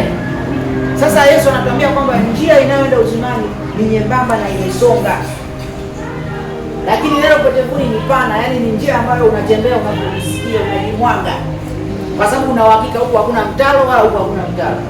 Bwana asifiwe sana. Lakini inayoenda uzimani ni nyembamba na imesonga. Bwana asifiwe sana. Sasa siku moja tulikuwa tumeenda kwenye huduma Chalizi. Kufika kule kuna sehemu mnaiacha barabara kubwa, mnaingia kwenye barabara za mtaa. Njia imeharibika, ina makorongo. Bwana asifiwe sana. Ili upite pale na ushuke kwanza kwenye gari. Ukishashuka unaangalia, unapiga hesabu, time utapita hapa na hili utapita hapa. Nikipita hapa tu kisha habari. Unabidi utaki vijana sasa kwa ajili ya kuokoa jahazi. Au uiache gari sehemu ambayo mwingine inabidi utembee kwa miguu. Bwana Yesu asifiwe sana. Haleluya. Amen. Lakini tulipokuwa kwenye lami, hauhitaji kushuka chini ulio na kupita makoje. Yaani unaenda tu unaangalia na yeye, kwa hiyo unasemaje? Ile sherehe ilikuwaje? Huku unaenda. Lakini ukipita kwenye ile njia, hakuna kuangalia jirani yako anasema sherehe ifanyaje, huko tu hivi macho yako mbele.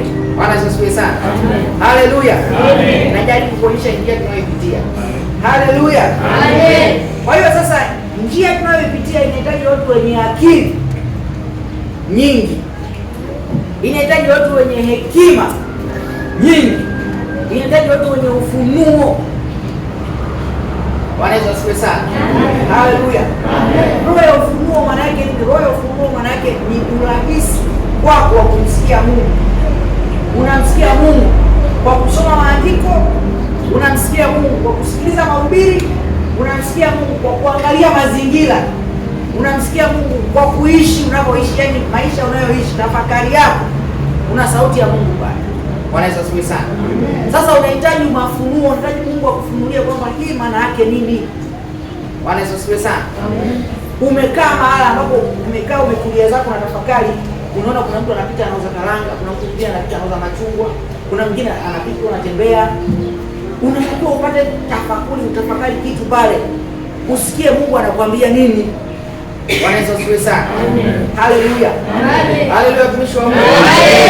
Kwa hiyo katika safari yetu ya wokovu, tunapozungumzia kumcha Mungu, tunapozungumzia kumwabudu Mungu, kumpa Mungu ibada, haiwi tu kama kutembea kwenye barabara pana, bali inahitaji utulivu, inahitaji hekima, inahitaji akili. Bwana asifiwe sana. Ya kujua kwamba hapa ninapopita, ikiwa nitakanyaga hapa, kwa nimekanyaga bomu. Ikiwa nitakanyaga hapa, nitakuwa ndo mwisho wangu. Bwana asifiwe sana. Amen. Lakini mtu ambaye anapita kwenye njia nyembamba, alafu hana ufahamu au hatumii akili, ni rahisi sana kupata ajali. Ni rahisi sana kukupigia bwana, nimekwama sehemu fulani, siwezi kuvuka. Bwana asifiwe sana. Amen. Haleluya. Amen. Kuna mazingira ambayo watu tunashasikia habari zake, unakuta hapa viongozi wa serikali, kuna sehemu wanaenda, kwa hiyo kuna sehemu ambapo magari hayapiti. Anajitokeza dereva mmoja, yule dereva anabidi sasa ayavushe yale magari mengine. Maana yake yule dereva ana uwezo mkubwa wa kufikiri na namna ya kupita katika mazingira magumu. Bwana asifiwe sana. Amen. Haleluya. Amen. Kwa hiyo wokovu au imani ambayo nimekuletea leo ni imani ambayo inakutaka wewe uwe na uwezo mkubwa katika akili yako wa kujua njia unayoipitia ni njia ya aina gani. Bwana Yesu asifiwe sana. Kama tunapita kwenye njia ambayo ni nyembamba, hatupaswi kukurupuka. Ndio maana Petro alimuuliza, tumeacha vyote tukakufuata wewe, tutapata nini? Ila mtu ambaye hana akili vizuri au mtu ambaye hana ufahamu vizuri hata uliza. Haleluya. Ataenda. Ndio maana kuna watu ambao wanaenda kushuhudia, wakifika kule wakiulizwa swali, akiulizwa swali anasema tumeambiwa kuna mchungaji, yaani tuelezee Yesu ni Mungu kwa namna gani? Unajua wewe unataka kumwamini Mungu. Haleluya. Mtu mmoja alienda kushuhudia, akakutana na mtu akamwambia, mimi nataka kweli kuokoka, lakini sasa mimi na kipato changu kinategemea biashara ya ulevi, nafanyeje? wewe cha msingi tu umwamini Yesu Kristo atabadilisha maisha yako. How? Bwana Yesu asifiwe sana. Amen. Haleluya. Amen. Tunaokolewa kwa neema. Amen. Bwana Yesu asifiwe sana. How? Ndio kitu cha maana. Haleluya. Amen. Angalia jinsi ambavyo Musa alimuuliza Mungu. Ili uone watu ambao walitembea na Mungu hawakuwa wanini wanaita watu ambao wasiotumia akili. Haleluya. Amen. Musa anamuuliza Mungu, anasema Kutoka 33 mstari wa 10 kuanzia 12 ili upate stori yake. Anasema Musa akamwambia Bwana, angalia, wewe waniambia wachukue watu hawa, nao wewe kunijulisha ni nani utakayemtuma pamoja nami. Walakini umesema na kujua jina lako, nawe umepata neema mbele zangu. Bwana Yesu asifiwe sana. Jambo la kwanza, Musa anajua kwamba Mungu anamhakikishia kwamba umepata neema mbele zangu. Bwana Yesu asifiwe sana. Na sisi huo hakika tunao kwamba tumepata neema kwa Yesu Kristo. Bwana asifiwe sana. Maana anasema mmeokolewa kwa neema. Kwa hiyo tunafahamu kwamba wokovu tuliopokea ni kwa neema. Bwana Yesu asifiwe sana. Ila sasa changamoto ipo kwenye kuishi kwa neema. Musa anaendelea kusema, anasema basi sasa, mstari wa 13, basi sasa nakuomba, ikiwa nimepata neema mbele zako, unionyeshe njia zako nipate kukujua, ili nipate neema mbele zako, ukakumbuka ya kuwa taifa hili ndilo watu wako. Bwana Yesu asifiwe sana. Amen. Haleluya. Amen. Sasa kuna watu wakienda kwenye maombi, wakifika kwenye maombi wakishasikia jibu la kwanza, hatua inayofuata ni mbio. Haleluya. Amen. Bwana amesema utakapokanyaga patakuwa ni kwako. Haleluya. Chapu haraka anafika kuta kaeneo kazuri, anaanza kufyeka. Kianza kufyeka, baadaye anakuja kuulizwa, ndugu vipi? Mwenye ile eneo unamjua? Mimi nimekuja hapa, nimeagizwa na Bwana. Maandiko amesema kila atakapokanyaga kwako. Wewe unasimama kama shetani mbele zangu. Unaanza kukemea, si ndio? Au usiku unaamka saa 8 usiku kuanza kuvunja roho zinazotaka kupima. Haleluya. Musa akatia ile andiko linalosema kwamba haya, njoni tusemezane. Bwana Yesu asifiwe sana. Bwana Yesu asifiwe sana. Mungu anasema kama tuhojiane, eleza mambo yako upate kupokea haki yako. Tuhojiane, maana yake naongea. Kwa hiyo Musa kaambiwa na Mungu, umepata neema mbele zangu. Musa akasema, sasa kwa kuwa nimepata neema mbele zangu, unionyeshe njia. Bwana Yesu asifiwe sana. Unionyeshe njia zako nipate kukujua. Haleluya. Amen. Hapo uthibitisho wakati unapata neema ndio utakapotokea. Ndio maana anasema kwamba unionyeshe njia zako nipate kukujua, ili nipate neema mbele zako. Bwana Yesu asifiwe sana. Amen. Haleluya. Amen. Kwa hiyo tunaweza kukwambia kwamba Mungu amesema ya kwamba hautapungukiwa na kitu. Mungu amesema ya kwamba utakuwa kichwa na sio mkia. Bwana Yesu asifiwe sana. Anasema mbele yako nitapokea baraka na chagua baraka. Bwana Yesu asifiwe sana. Ukatoka pale umeondoka chapa. Kuna watu fulani walikuwa na sababu fulani, sio mwaka gani ule, wanasema Mungu amewasemesha waende nchi fulani kwa ajili ya injili. Wakakusanyana, wakachukua na mabegi yao, wakaenda airport. Bwana Yesu asifiwe sana. Walipofika airport, wakatolewa nje pale uwanja wa airport, wamekalishwa nje pale, maana hawana maandalizi yoyote ya safari. Bwana Yesu asifiwe sana. Ile wamesikia sauti, mimi sikatai, huenda ni kweli. Mungu aliwaambia, jamani, nataka mwende labda mkahubiri Somalia. Haleluya. Lakini sasa changamoto anakuja kwenye nini? Njia. Bwana asifiwe sana. Haleluya. Kwa Mungu anaweza kukuonyesha kitu, anaweza kukusemesha kitu, lakini kitu ambacho kitakusaidia ni wewe kujua njia zake ili uweze kupata neema. Bwana asifiwe sana. Kwa hiyo Musa, mambo yote aliyoyatenda, ndugu zangu, alikuwa ni mtu mwenye akili sana. Haleluya. Amen. Mungu kaona na story nyingine ya Musa alipokutana na Mungu. Mungu ameongea vizuri sana, akamwambia Musa, nakutuma kwa wana wa Israeli, uende ukawaongoze kutoka katika nchi ya utumwa. Na Mungu ameahidia nitakuwa pamoja na wewe. Bwana asifiwe sana. Amen. Musa akasema haitoshi tu. Yaani niambie tu maneno. Nionyeshe ishara. Bwana asifiwe sana. Nionyeshe ishara kwamba utakuwa na mimi. Alafu nikifika kule nitafanyaje ili wajue? Bwana Yesu asifiwe sana. Mungu anamwambia Musa, tupe fimbo yako, akatupa. Iokote, fimbo ikawa nyoka, akaiokota. Ikabadilika kama sema, ukifika kule fanya hivi. Bwana Yesu asifiwe sana. Sasa wewe umeshaambiwa utaenda kuokoa wana wa Israeli. Utaenda kuokoa kizazi chako. Utaenda kuokoa familia yako. Chapu kwa haraka, huna maelekezo yoyote, huna njia yoyote tu. Unapokoa familia. Haleluya. Bwana saidie sana. Amen. Kwa hiyo ndugu, njia tunayopitia ni nyembamba, na hii njia inahitaji utulivu, inahitaji kupata ufahamu na roho ya hekima ili tuweze kujua njia sahihi. Bwana Yesu asifiwe sana.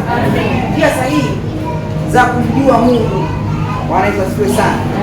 Unapomjua Mungu unapata kibali cha kumpa Mungu ibada. Bwana Yesu asifiwe sana. Unapata kibali cha kumpa Mungu ibada, sio kwa matendo unayoyaona hapa kanisani au matendo ya kidini. Siku moja Yesu alikuwa yuko madhabahuni, watu wakawa wanatoa sadaka. Walikuwa wanatoa sadaka, wakawa wanatoa nyingi. Wengine walikuwa wakija pale nasema leo Yesu yuko mwenyewe, yaani kama sasa leo mchungaji yupo. Kwa hiyo mahudhurio kwa kanisa mengine mchungaji yupo, ndio mahudhurio yanakuwa mengi. Nasema leo kwa kuwa Yesu Kristo yupo, ngoja tumuoneshe kwamba sisi sio watu wenye njaa. Bwana Yesu asifiwe sana. Haleluya. Kwa hiyo ilipofika pale akaanza kumwambia, wakaanza kutoa sadaka. Yesu kasimama anasubiri wamalize kutoa sadaka, waombe baraka. Kwa hiyo mtu akifika kutoa pale anajaribu kuita attention ya Yesu. Kwa hiyo labda kama alikuwa anatoa hela, anatengeneza mazingira achukue muda kidogo pale kwenye kutoa ili Yesu Kristo adhibitishe, aone. Bwana asifiwe sana. Haleluya. Kwa hiyo anasema wakatoa watu pale hela nyingi sana. Baadaye Yesu akaja akatoa conclusion au akawapa mrejesho wa kile alichokifanya. Akasema watu wengi hapa wametoa vingi, lakini walichokuwa wanakifanya kilikuwa ni kitu cha kidini, kilikuwa ni kitu ambacho ni cha kawaida, yaani ni vitu vya kawaida. Lakini mama mmoja, huyu mama alipata roho ya ufunuo. Bwana Yesu asifiwe sana. Haleluya. Achana na wale ambao wanasema sadaka ya kujimaliza. Umeje tu kanisani ukifika kule uone umesisimuka tu. Unatoa sadaka kujimaliza, kutoka nje unaanza kuongea na konda. Bwana asifiwe sana. Konda anasema wana kule koje nini sijui na nini. Kumbe unapofanya vile unatupa sisi hukumu kumshuhudia konda aokoke. Bwana asifiwe sana. Haleluya. Kwa hiyo Yesu anasema yule mama yeye ametoa hazina yake yote. Kumbe ni nini? Kuna kitu ndani alikisikia kwamba nenda katoe hichi. Kwa hiyo yule mama hakutoa kama mazoea, ila alitoa kutokana na sauti aliyosikia ndani, roho ya mafunuo ilimuingia. Bwana Yesu asifiwe sana. Amen. Haleluya. Amen. Kwa hiyo usije kaishia tu kwamba ni kwenye kutoa ukatoa kiasi kwamba huoni matokeo. Utakuja kuwarudisha watu nyuma kanisani. Bwana asifiwe sana. Maana unatoa matokeo huyaoni. Unatoa matokeo huyaoni. Mwisho siku unaanza kuona naye kula hela ni mchungaji. Bwana asifiwe sana. Haleluya. Lakini kila hatua tulio nayo ili tumpe Mungu ibada, ikiwa ni maombi, ikiwa ni sadaka, ikiwa ni vitu vyote vinavyohusika kwenye maisha yetu, lazima tufanye kwa roho ya hekima na ya ufunuo. Bwana asifiwe sana. Amen. Haleluya. Amen. Petro wa kwanza sura ya 2 mstari wa 2. Bwana Yesu asifiwe. Amen. Haleluya. Amen. Kumbuka na tuanza saa ngapi? Bwana Yesu asifiwe. Amen. Ya, tunakaribia kumaliza watumishi wa Mungu. Kesho Mungu jamani.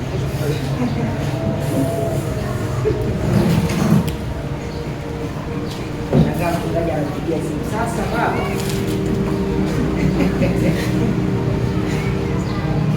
Haleluya.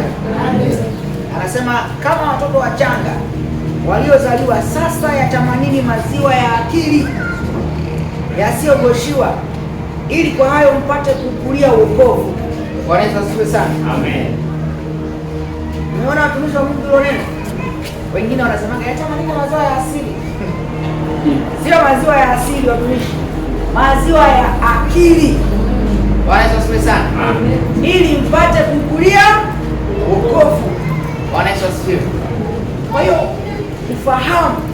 kitu cha kwanza. Hekima ndio kitu cha kwanza. Akili inapatikana kwa kupata roho ya hekima na roho ya ufunuo. Bwana Yesu asifiwe sana. Ikiwa tunatamani kumcha Mungu, ikiwa tunatamani kumtumikia Mungu ipasavyo, kuishi maisha ya kumcha Mungu, kumfanyia Mungu ibada, kitu cha kwanza ambacho tunahitaji ni roho ya hekima, roho ya ufunuo. Ile roho ya hekima na ya ufunuo ikiingia ndani yetu, ama kwa lugha nyingine Roho Mtakatifu katika uhalisia wake, achana na hiyo mtakatifu ya kukaribishana, sema yes, Yesu, Yesu, Yesu, Yesu, achana na hiyo. Bwana asifiwe sana. Roho Mtakatifu ambaye ameingia ndani yako akabadilisha ile fikra, mind. Bwana asifiwe sana. Yaani yeye kazi yake ni kutransform mind, kuifanya ile nia yenu imfananie Kristo. Bwana Yesu asifiwe sana. Haleluya. Amen. Kwa hiyo anasema ya kwamba tutamani maziwa ya akili ili tuweze kukulia wokovu. Maziwa ndio yanamfanya mtoto akue. Ndio maana kakiwa katoto kadogo kananyonyeshwa. Maziwa hayatoki. Tufanyeje haya? Inabidi mama apewe mtoli. Sijui afanyeje ili tukapatikane ile maziwa kwa ajili ya ukuaji wa kale katoto. Bwana Yesu asifiwe sana. Haleluya. Amen. Kwa sisi ili tuweze kukulia wokovu, hatua ya kwanza ambayo tunatakiwa kuifuata ni kuhakikisha tunatamani akili, chakula ambacho kinaimarisha akili yetu. Bwana Yesu asifiwe sana. Amen. Haleluya. Amen. Vita tulionayo na shetani uko kwenye akili. Bwana asifiwe sana. Wakati ule wana wa Israeli wakiwa utumwani Misri, Farao na watu wake walikaa chini. Bwana Yesu asifiwe sana. Farao na jeshi lake na au watu wake wanasimama kwa mfano wa shetani anavyotenda kazi. Anasema hivi, yule Farao akakaa na watu wake wakashauriana, wakasema jamani, hawa watu wanaongezeka, hawa watu kwa hali wanapokuja Mungu wao atakuja yaani kama watatuwatezi. Wanasema sana, tufanyeje basi? Wakasema na tuwatendee kwa akili. Haleluya. Amen. Kwa hiyo kumbe shetani hawakumfuki watumishi. Kumbe shetani wanafanya kwa akili. Maana sehemu nyingine Yesu alifundisha, anasema kwamba pepo anapomtoka mtu huwa anakwenda mahala nyikani pasipo na maji, mahali ambapo sio pazuri, alafu baadaye huwa anarudi. Maana akikaa kule haridhiki, anajisikia upweke, anasema hapana, nitarudi niangalie kule nyumbani kwangu kuna hali gani. Kwa baadaye anarudi, akisharudi kwetu anakuja kwa yule mtu ambaye alipo nilimtoka, anaangalia, je, kuna chochote kitu ambacho kimo ndani ambacho kinamzuia nisirudi? Bwana Yesu asifiwe sana. Akiona kana nafasi kapo, akili alionayo inamwambia kwamba kama waliweza kunitoa nilipokuwa mimi, hawa watu sasa hivi siendi mwenyewe, anaenda kuchukua wengine 7 ambao wana nguvu kuliko yeye, wakija wanakuja kama jeshi sasa. Kwa hiyo yule mtu mateso yake anakuwa ni mara 2. Bwana Yesu asifiwe sana. Je, hatuwezi kujifunza hata katika utendaji wa shetani kwamba anatumia akili watumishi? Bwana asifiwe sana. Kama anaweza kufikiria namna hiyo na kutumia akili ya kwamba akili niende hivi, basi tujue kwamba hata sisi kupita katika njia ambayo tunatakiwa kupita hivi na uzimani, kupita katika njia ambayo tutampa Mungu ibada iliyo kamilifu, inatulazimu hakika tuwekeze na sisi kuishi katika akili. Bwana Yesu asifiwe sana. Ndio maana anasema kwamba yatamani maziwa ya akili. Bwana asifiwe sana. Haleluya. Amen. Kwa hiyo maisha yetu ya wokovu yanatuhitaji kuwa watu ambao tumejengwa vizuri katika ufahamu wetu na hekima zetu, maana akili yetu iko vizuri. Sio watu ambao tunavuruguka, sio watu ambao tuna msisimuko, ni watu ambao tumechagua kukaa chini, kutafakari na kujifunza. Bwana asifiwe sana. Maana maandiko yanasema Joshua moja nadhani mstari wa 8 pale au 9, anasema maneno haya ya kitabu cha Torati yasiondoke kinywani mwako, bali uyatafakari usiku na mchana, upate kutenda sawa sawa na alivyoandika. Bwana asifiwe sana. Haleluya. Amen. Hapo anasema ndipo mema yatakapokujia. Haleluya. Amen. Kwa kumbe ushindi wetu katika imani tulionayo au kufanikiwa kwetu katika imani tulionayo ni kukaa chini, kutafakari na kujifunza kwa Mungu ili tujengwe kiakili na kihekima na kimafunuo ili tuweze kumshinda shetani. Bwana asifiwe sana. Haleluya. Amen. Na hiyo ndio vita tulionayo. Kabla hatujapigana vita katika maombi, vita inaanza kwanza katika fikra. Bwana Yesu asifiwe sana. Vita inaanza kwanza katika fikra. Sasa kama tutakuwa hatuna thamini fikra zetu au akili zetu, ndio chanzo cha kwanza kutukana na watu wa mataifa, ndio chanzo cha watu wa mataifa kudharau tena maombi. Bwana Yesu asifiwe sana. Maana anasema hao watu wanashinda kanisani, wanaomba muda wote, hatuoni matokeo. Bwana Yesu asifiwe sana. Yaani tumefikia hatua mtu anaanza kuona maombi ni kitu ambacho hakina maana, kwa sababu maombi hayana majibu. Mtu anaenda kwenye maombi kama vile anaenda kuelezea kesi mahakamani, anajielezea. Muda wa kupata akili kutoka kwa Mungu haupo, ni yeye tuna mahitaji yake mengi. Bwana Yesu asifiwe sana. Sasa unapokuwa na muda mwingi sana wa kujielezea mahitaji yako, hautakaa ujue njia. Bwana Yesu asifiwe sana. Yaani utakuwa ni mtu yani feedback yazirudi, taarifa zinaenda, wanasema communication ile cycle inaenda afu baadaye inarudi kwako. Bwana Yesu asifiwe sana. Kwa hiyo unapompelekea Bwana hitaji lako, shwa linafika kwa mtu linarudi. Haleluya. Bwana asifiwe sana.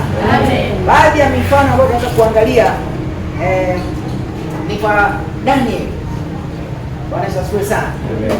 Daniel yeye alimuomba Mungu. Alipomwomba Mungu, maandiko yanasema kwamba malaika alipoleta jibu, Daniel 9:22. Haleluya. Amen. Daniel 9:22. 9:22. Malaika akamwambia Daniel, maandiko yanasema hivi, akaniagiza akaongea nami, akasema, Daniel, nimetokea sasa ili nikupe akili upate kufahamu. Bwana Yesu asifiwe sana. Haleluya. Amen. Jibu ambalo Daniel anakutana nao ni Mungu kuja kumpa akili ili aweze kufahamu. Tunafahamu wazi ya kwamba wana wa Israeli walikuwa katika utumwa, walikuwa katika shida, walikuwa katika dhiki. Na sisi tunatokaje kwenye utumwa? Bwana Yesu asifiwe sana.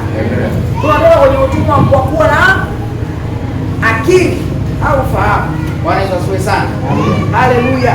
Amen. Kwa hiyo ufahamu, maandiko yanasema kwa mtaijua kweli nayo kweli itawaweka huru. Bwana asifiwe sana. Mtu anayeombewa pepo likatoka alafu akabaki bila kujijua kweli, lile pepo likirudi linakuta nafasi iliyo wazi. Bwana Yesu asifiwe sana. Haleluya. Kwa hiyo lazima akae darasani ajifunze jinsi ya kuendelea na jinsi ya kuishi. Haleluya. Amen. Kwa hiyo muhimu sana kufahamu kwamba akili ni kitu cha maana katika maisha yetu. Mambo ya Nyakati wa Kwanza 12:32. Mambo ya Nyakati wa Kwanza sura ya 12 mstari wa 32. Haleluya. Maandiko yanasema, na wana wa Isakari watu wenye akili za kujua nyakati. Bwana Yesu asifiwe sana. Kuyajua ya wapasayo Israeli wayatende. Vichwa vyao vilikuwa watu 200 na ndugu zao wote walikuwa chini ya amri yao. Haleluya. Amen. Hapa tunakuta majeshi ambayo aliokuwa nayo Daudi. Wakati Daudi anakwenda kuapishwa, majeshi yalikuwa nayo, kulikuwa kuna makundi kadha wa kadha. Na kundi ambalo tunaliona hapa la hawa watu wanaitwa wana wa Isakari. Maandiko yanasema walikuwa ni watu wenye akili, wenye akili za kujua nyakati. Bwana Yesu asifiwe sana. Lakini pia kuyajua ya wapasayo Israeli wayatende. Yaani walikuwa wana akili ya kujua majira walionayo na kujua nini wanapaswa kukitenda. Bwana Yesu asifiwe sana. Anasema hawa watu ndugu zao wote walikuwa chini ya amri yao. Yaani wale ndugu walikuwa shajua hawa jamaa wana akili sana. Yaani kama unataka kufanya kitu usikurupuke, hebu ongea na wale jamaa. Wale jamaa kwa akili yao watakwambia majira haya sio, usifanye. Alafu watakwambia kitu cha kutenda. Bwana Yesu asifiwe sana. Haleluya. Kwa hiyo tutamani kuwa na akili. Tukiwa na akili, wanasema yatamanini maziwa ya akili yasiyoboshwa, akili isiyochanganywa. Yaani ni kama vile maji ambayo hayajachanganyika na kitu kile, kwa wote. Ndio akili isiyoboshwa, akili iliyo safi. Bwana asifiwe sana. Ambayo haina chenga chenga ndani yake. Akili isiyoweza kwamba Mungu yupo au hayupo. Akili lakini sio za Mungu. Anaweza akatenda au asitende. Hili neno lipitia Mungu anaweza akaniokoa au asioniokoe. Au tukua wale watu ambao wanasema na sisi pia tusiendelee kuomba, na sisi tunatakiwa tusaidie Mungu. Bwana asifiwe sana. Kuna watu wanasemaga hilo andiko mimi sijawahi kuliona. Sasa siwezi kusema najua yote, maana kwanza umri wangu mdogo, lakini pia Biblia ina mambo mengi. Andiko yako Mungu. Mimi sijawahi kuona andiko ambalo linasema eti Mungu amesema kwamba nisaidie nami nitakusaidia. Sijawahi kulisoma. Ila najua kuna watu wanasemaga hata Mungu mwenyewe amesema nisaidie nami nitakusaidia. Hakuna hicho sehemu. Bwana asifiwe sana. Amen. Haleluya. Amen.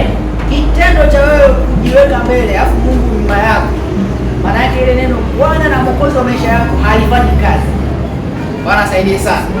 Haleluya. Amen. Kwa hiyo anasema kwamba tutamani kuwa na akili za kujua nyakati, za kujua kile ambacho tunapaswa ukipenda. Haleluya. Amen. Bwana Yesu asifiwe sana. Kwa hiyo hatuwezi kumtumikia Mungu ama kumpa Mungu ibada pasipo kujua kweli, pasipo kumjua Mungu, pasipo kuwa na ufahamu au akili. Haleluya. Amen. Kwa hiyo tulazimu kumfahamu Mungu kwa kina. Tulazimu sasa kuwa na muda wa kutafakari maneno ya Mungu, kujua hasa nini kinafuata katika maisha yetu. Haleluya. Haleluya, mtumishi wa Mungu. Amen. Na mimi leo nimekuja ili tuweze kushirikiana maneno haya, tuweze kupata nafasi ya kuambukizana akili, ufahamu katika kumjua Mungu. Amen. Ili mwisho wa siku wote tumwabudu Mungu katika roho na kweli. Amen. Bwana Yesu asifiwe sana. Amen. Tukisema Mungu tunakushukuru, tuwe na lugha moja. Sio mwingine anashukuru kwa sababu utapokea. Bwana Yesu asifiwe sana.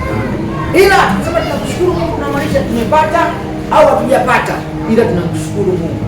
Tukisema wewe ni Mungu kwetu, tuwe na lugha moja. Sio kwa sababu kuna hali tumepitia ambayo ametuvusha au kuna hali ambayo haijatuvusha tuseme Mungu sio wa kwetu. Bwana asifiwe sana. Tukisema Mungu wewe ni mtoshelezi kwetu. Bwana asifiwe sana. Amen. Tuwe na lugha moja ya kwamba Mungu ametutoshelezea vitu vyote. Katika hali ambayo wanadamu wakituangalia wanatuona tuna uhitaji, kwetu sisi hatuna uhitaji. Kwetu sisi kuna furaha mbele. Kuna akili tulionayo ambayo inatuambia kwamba mbele yetu iko furaha. Amen.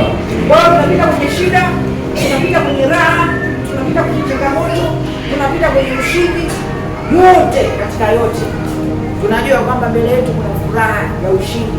Amen. Bwana Yesu asifiwe sana. Amen. Kama Daniel anasema ya kwamba hawa simba mimi siwezi kuacha kumpa Mungu ibada. Bwana Yesu asifiwe sana. Daniel alikuwa ameajiriwa na mfalme.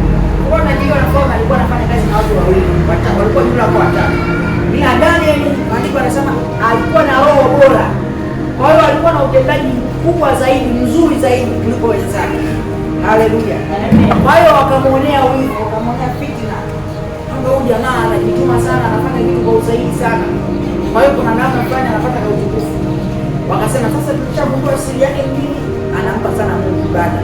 Twende kwa mfalme, weka sheria kwamba watu wasiabudu Mungu mwingine. Ndio.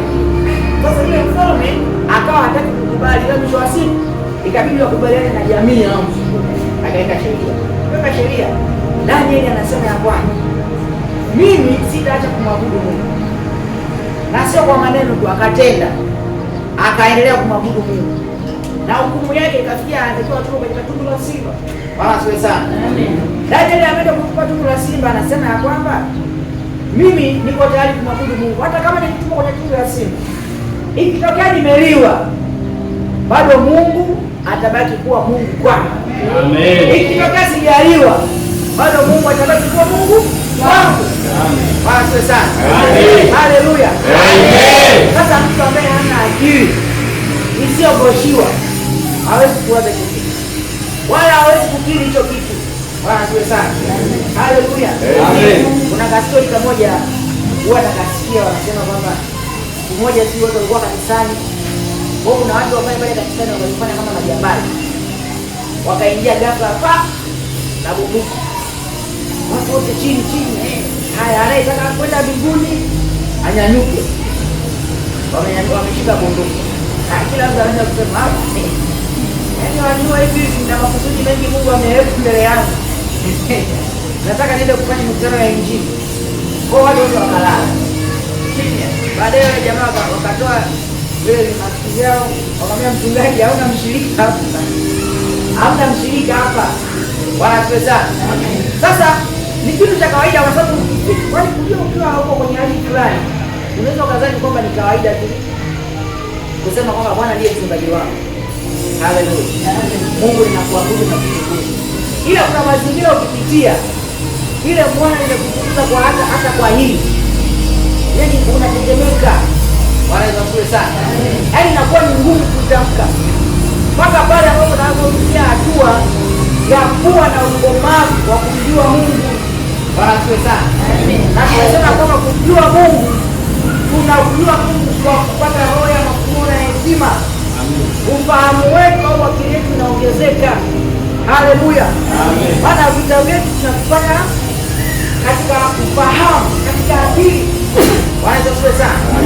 Soma ile Waefeso zile silaha ambazo Paulo anazungumzia. Anasema kwamba vaeni silaha zote za Mungu mpate kuzipinga hila za shetani. Bwana asifiwe sana. Kupinga hila za shetani. Hila maana yake ni hila ni udanganyifu unaotumia akili. Bwana asifiwe sana. Yaani kuna kitu ambacho nikikwambia wewe mwenyewe unajua huu ni uongo. Na hiyo yenyewe haina shida. Lakini hila ni udanganyifu ambao unakuwa na kama unafanania na kweli. Bwana asifiwe sana. Yaani kama vile shetani alipotumia ile andiko. Akamwambia Yesu, wewe imeandikwa katika Zaburi ya kwamba endapo utajirusha Mungu ataagiza malaika wake watakuja watakuchukua. Bwana asifiwe sana. Kwa anachokiongea pale ni kweli kabisa. Bwana asifiwe sana. Lakini nyuma yake kuna nia ambayo ile nia ilikuwa ifanyaje? Kumjaribu Mungu. Bwana asifiwe sana. Kwa hiyo mtu anaweza akaja na maandiko kabisa akakwambia kwa hila. Bwana asifiwe sana. Atakapokuambia kwa hila, kama hauna ule ufahamu, hauna ile akili ya kujua au mjui Mungu vizuri, hauwezi kushinda. Bwana asifiwe sana. Haleluya. Amen. Kwa hiyo inatulazimu basi kuhakikisha kwamba tunawekeza nguvu kubwa na muda mwingi kwenye kuyatafakari maneno ya Mungu ili tuweze kumjua Mungu na tuweze kumfahamu kwa kina. Maana anasema mjue sana Mungu ndipo mema atakapokujia. Bwana Yesu asifiwe sana. Haleluya. Haleluya watumishi wa Mungu. Na hapa ndio na hii ni safari yetu ya kuelekea kwenye maisha ya baraka. Haleluya. Mungu awabariki sana watumishi wa Mungu. Na ninaamini nimekupa mwanga vizuri wa kuelewa tunakoelekea, na ninatamani mwisho utakapomaliza kila mtu awe amefikia hatua ya kuishi katika maisha yenye baraka, maisha yenye utoshelevu. Bwana asifiwe sana. Katika uhalisia wake na sio katika hisia au katika mhemko. Bwana Yesu asifiwe sana. Amen. Haleluya. Amen. Kwa hiyo kesho nadhani asubuhi tutaendelea na somo letu. Bwana Yesu asifiwe sana. Amen. Hapa mbele tuna kipengele kinasema hali halisi sasa. Hali halisi tulionayo kama kanisa kuelekea kwenye hali ya utoshelevu. Bwana Yesu asifiwe sana. Amen. Hatutatiana moyo, tutaelezana, tutatafakari yote kwa kina katika uhalisia. Bwana Yesu asifiwe sana. Amen. Haleluya. Amen. Ni kweli tuko kwenye kweli tunamcha Mungu, tunamwabudu na baraka ni sehemu ya maisha yetu. Haleluya. Amen. Lakini tunahitaji vyombo, tunahitaji simenti. Haleluya. Amen. Mtu mwingine akija hapa anasema ni kanisa wana upungufu mwingi. Mimi wale tunasema kusali mchango na kwa upungufu tunaona mwingi. Ila akija hapa ndani akikuta tunaimba, tunashangilia, tunagaragara kwenye vumbi. Hatuoni kwamba hii ni vumbi. Lazima atasema wale watu tunataka kujua kuna nini nyuma yao. Ni nini siri ya wale jamaa. Haleluya. Amen. Bwana asifiwe sana. Amen. Kwa hiyo tutaangalia hiyo hali halisi, lakini pia tutaangalia sasa ahadi za Mungu. Bwana asifiwe sana. Amen. Ahadi za Mungu kwenye maisha yetu. Na tutaangalia pia hatua za kufuata na kuanza kuishi maisha yenye baraka. Haleluya. Amen. Mpaka Jumapili tutakuwa tumemaliza. Amen. Bwana asifiwe sana. Amen. Kwa hiyo wakati huu tutaenda kusimama, alafu tutaenda kumwomba Mungu. Bwana asifiwe sana. Kama tulivyojifunza, tumejifunza ya kwamba safari yetu hii inahitaji roho ya hekima na roho ya ufunuo, ili macho yetu yatiwe nuru. Bwana Yesu asifiwe sana. Ujue mapenzi ya Mungu ni nini, ujue tumaini letu kwa Mungu ni lipi, uweza wa Mungu juu ya maisha yetu, uweza wa Mungu juu ya yale tunayoyapitia, uweza wa Mungu juu ya mazingira tunayoyaona. Bwana Yesu asifiwe sana. Paulo anasema ya kwamba ninajua kupata, lakini pia ninajua kupungukiwa. Bwana Yesu asifiwe sana. Lakini mwisho wa siku nayaweza mambo yote katika yeye anitiaye nguvu. Bwana Yesu asifiwe sana. Sasa huwezi kusema tu hivyo, nayaweza mambo yote katika yeye anitiaye nguvu, useme mstari wa nyuma. Bwana asifiwe sana.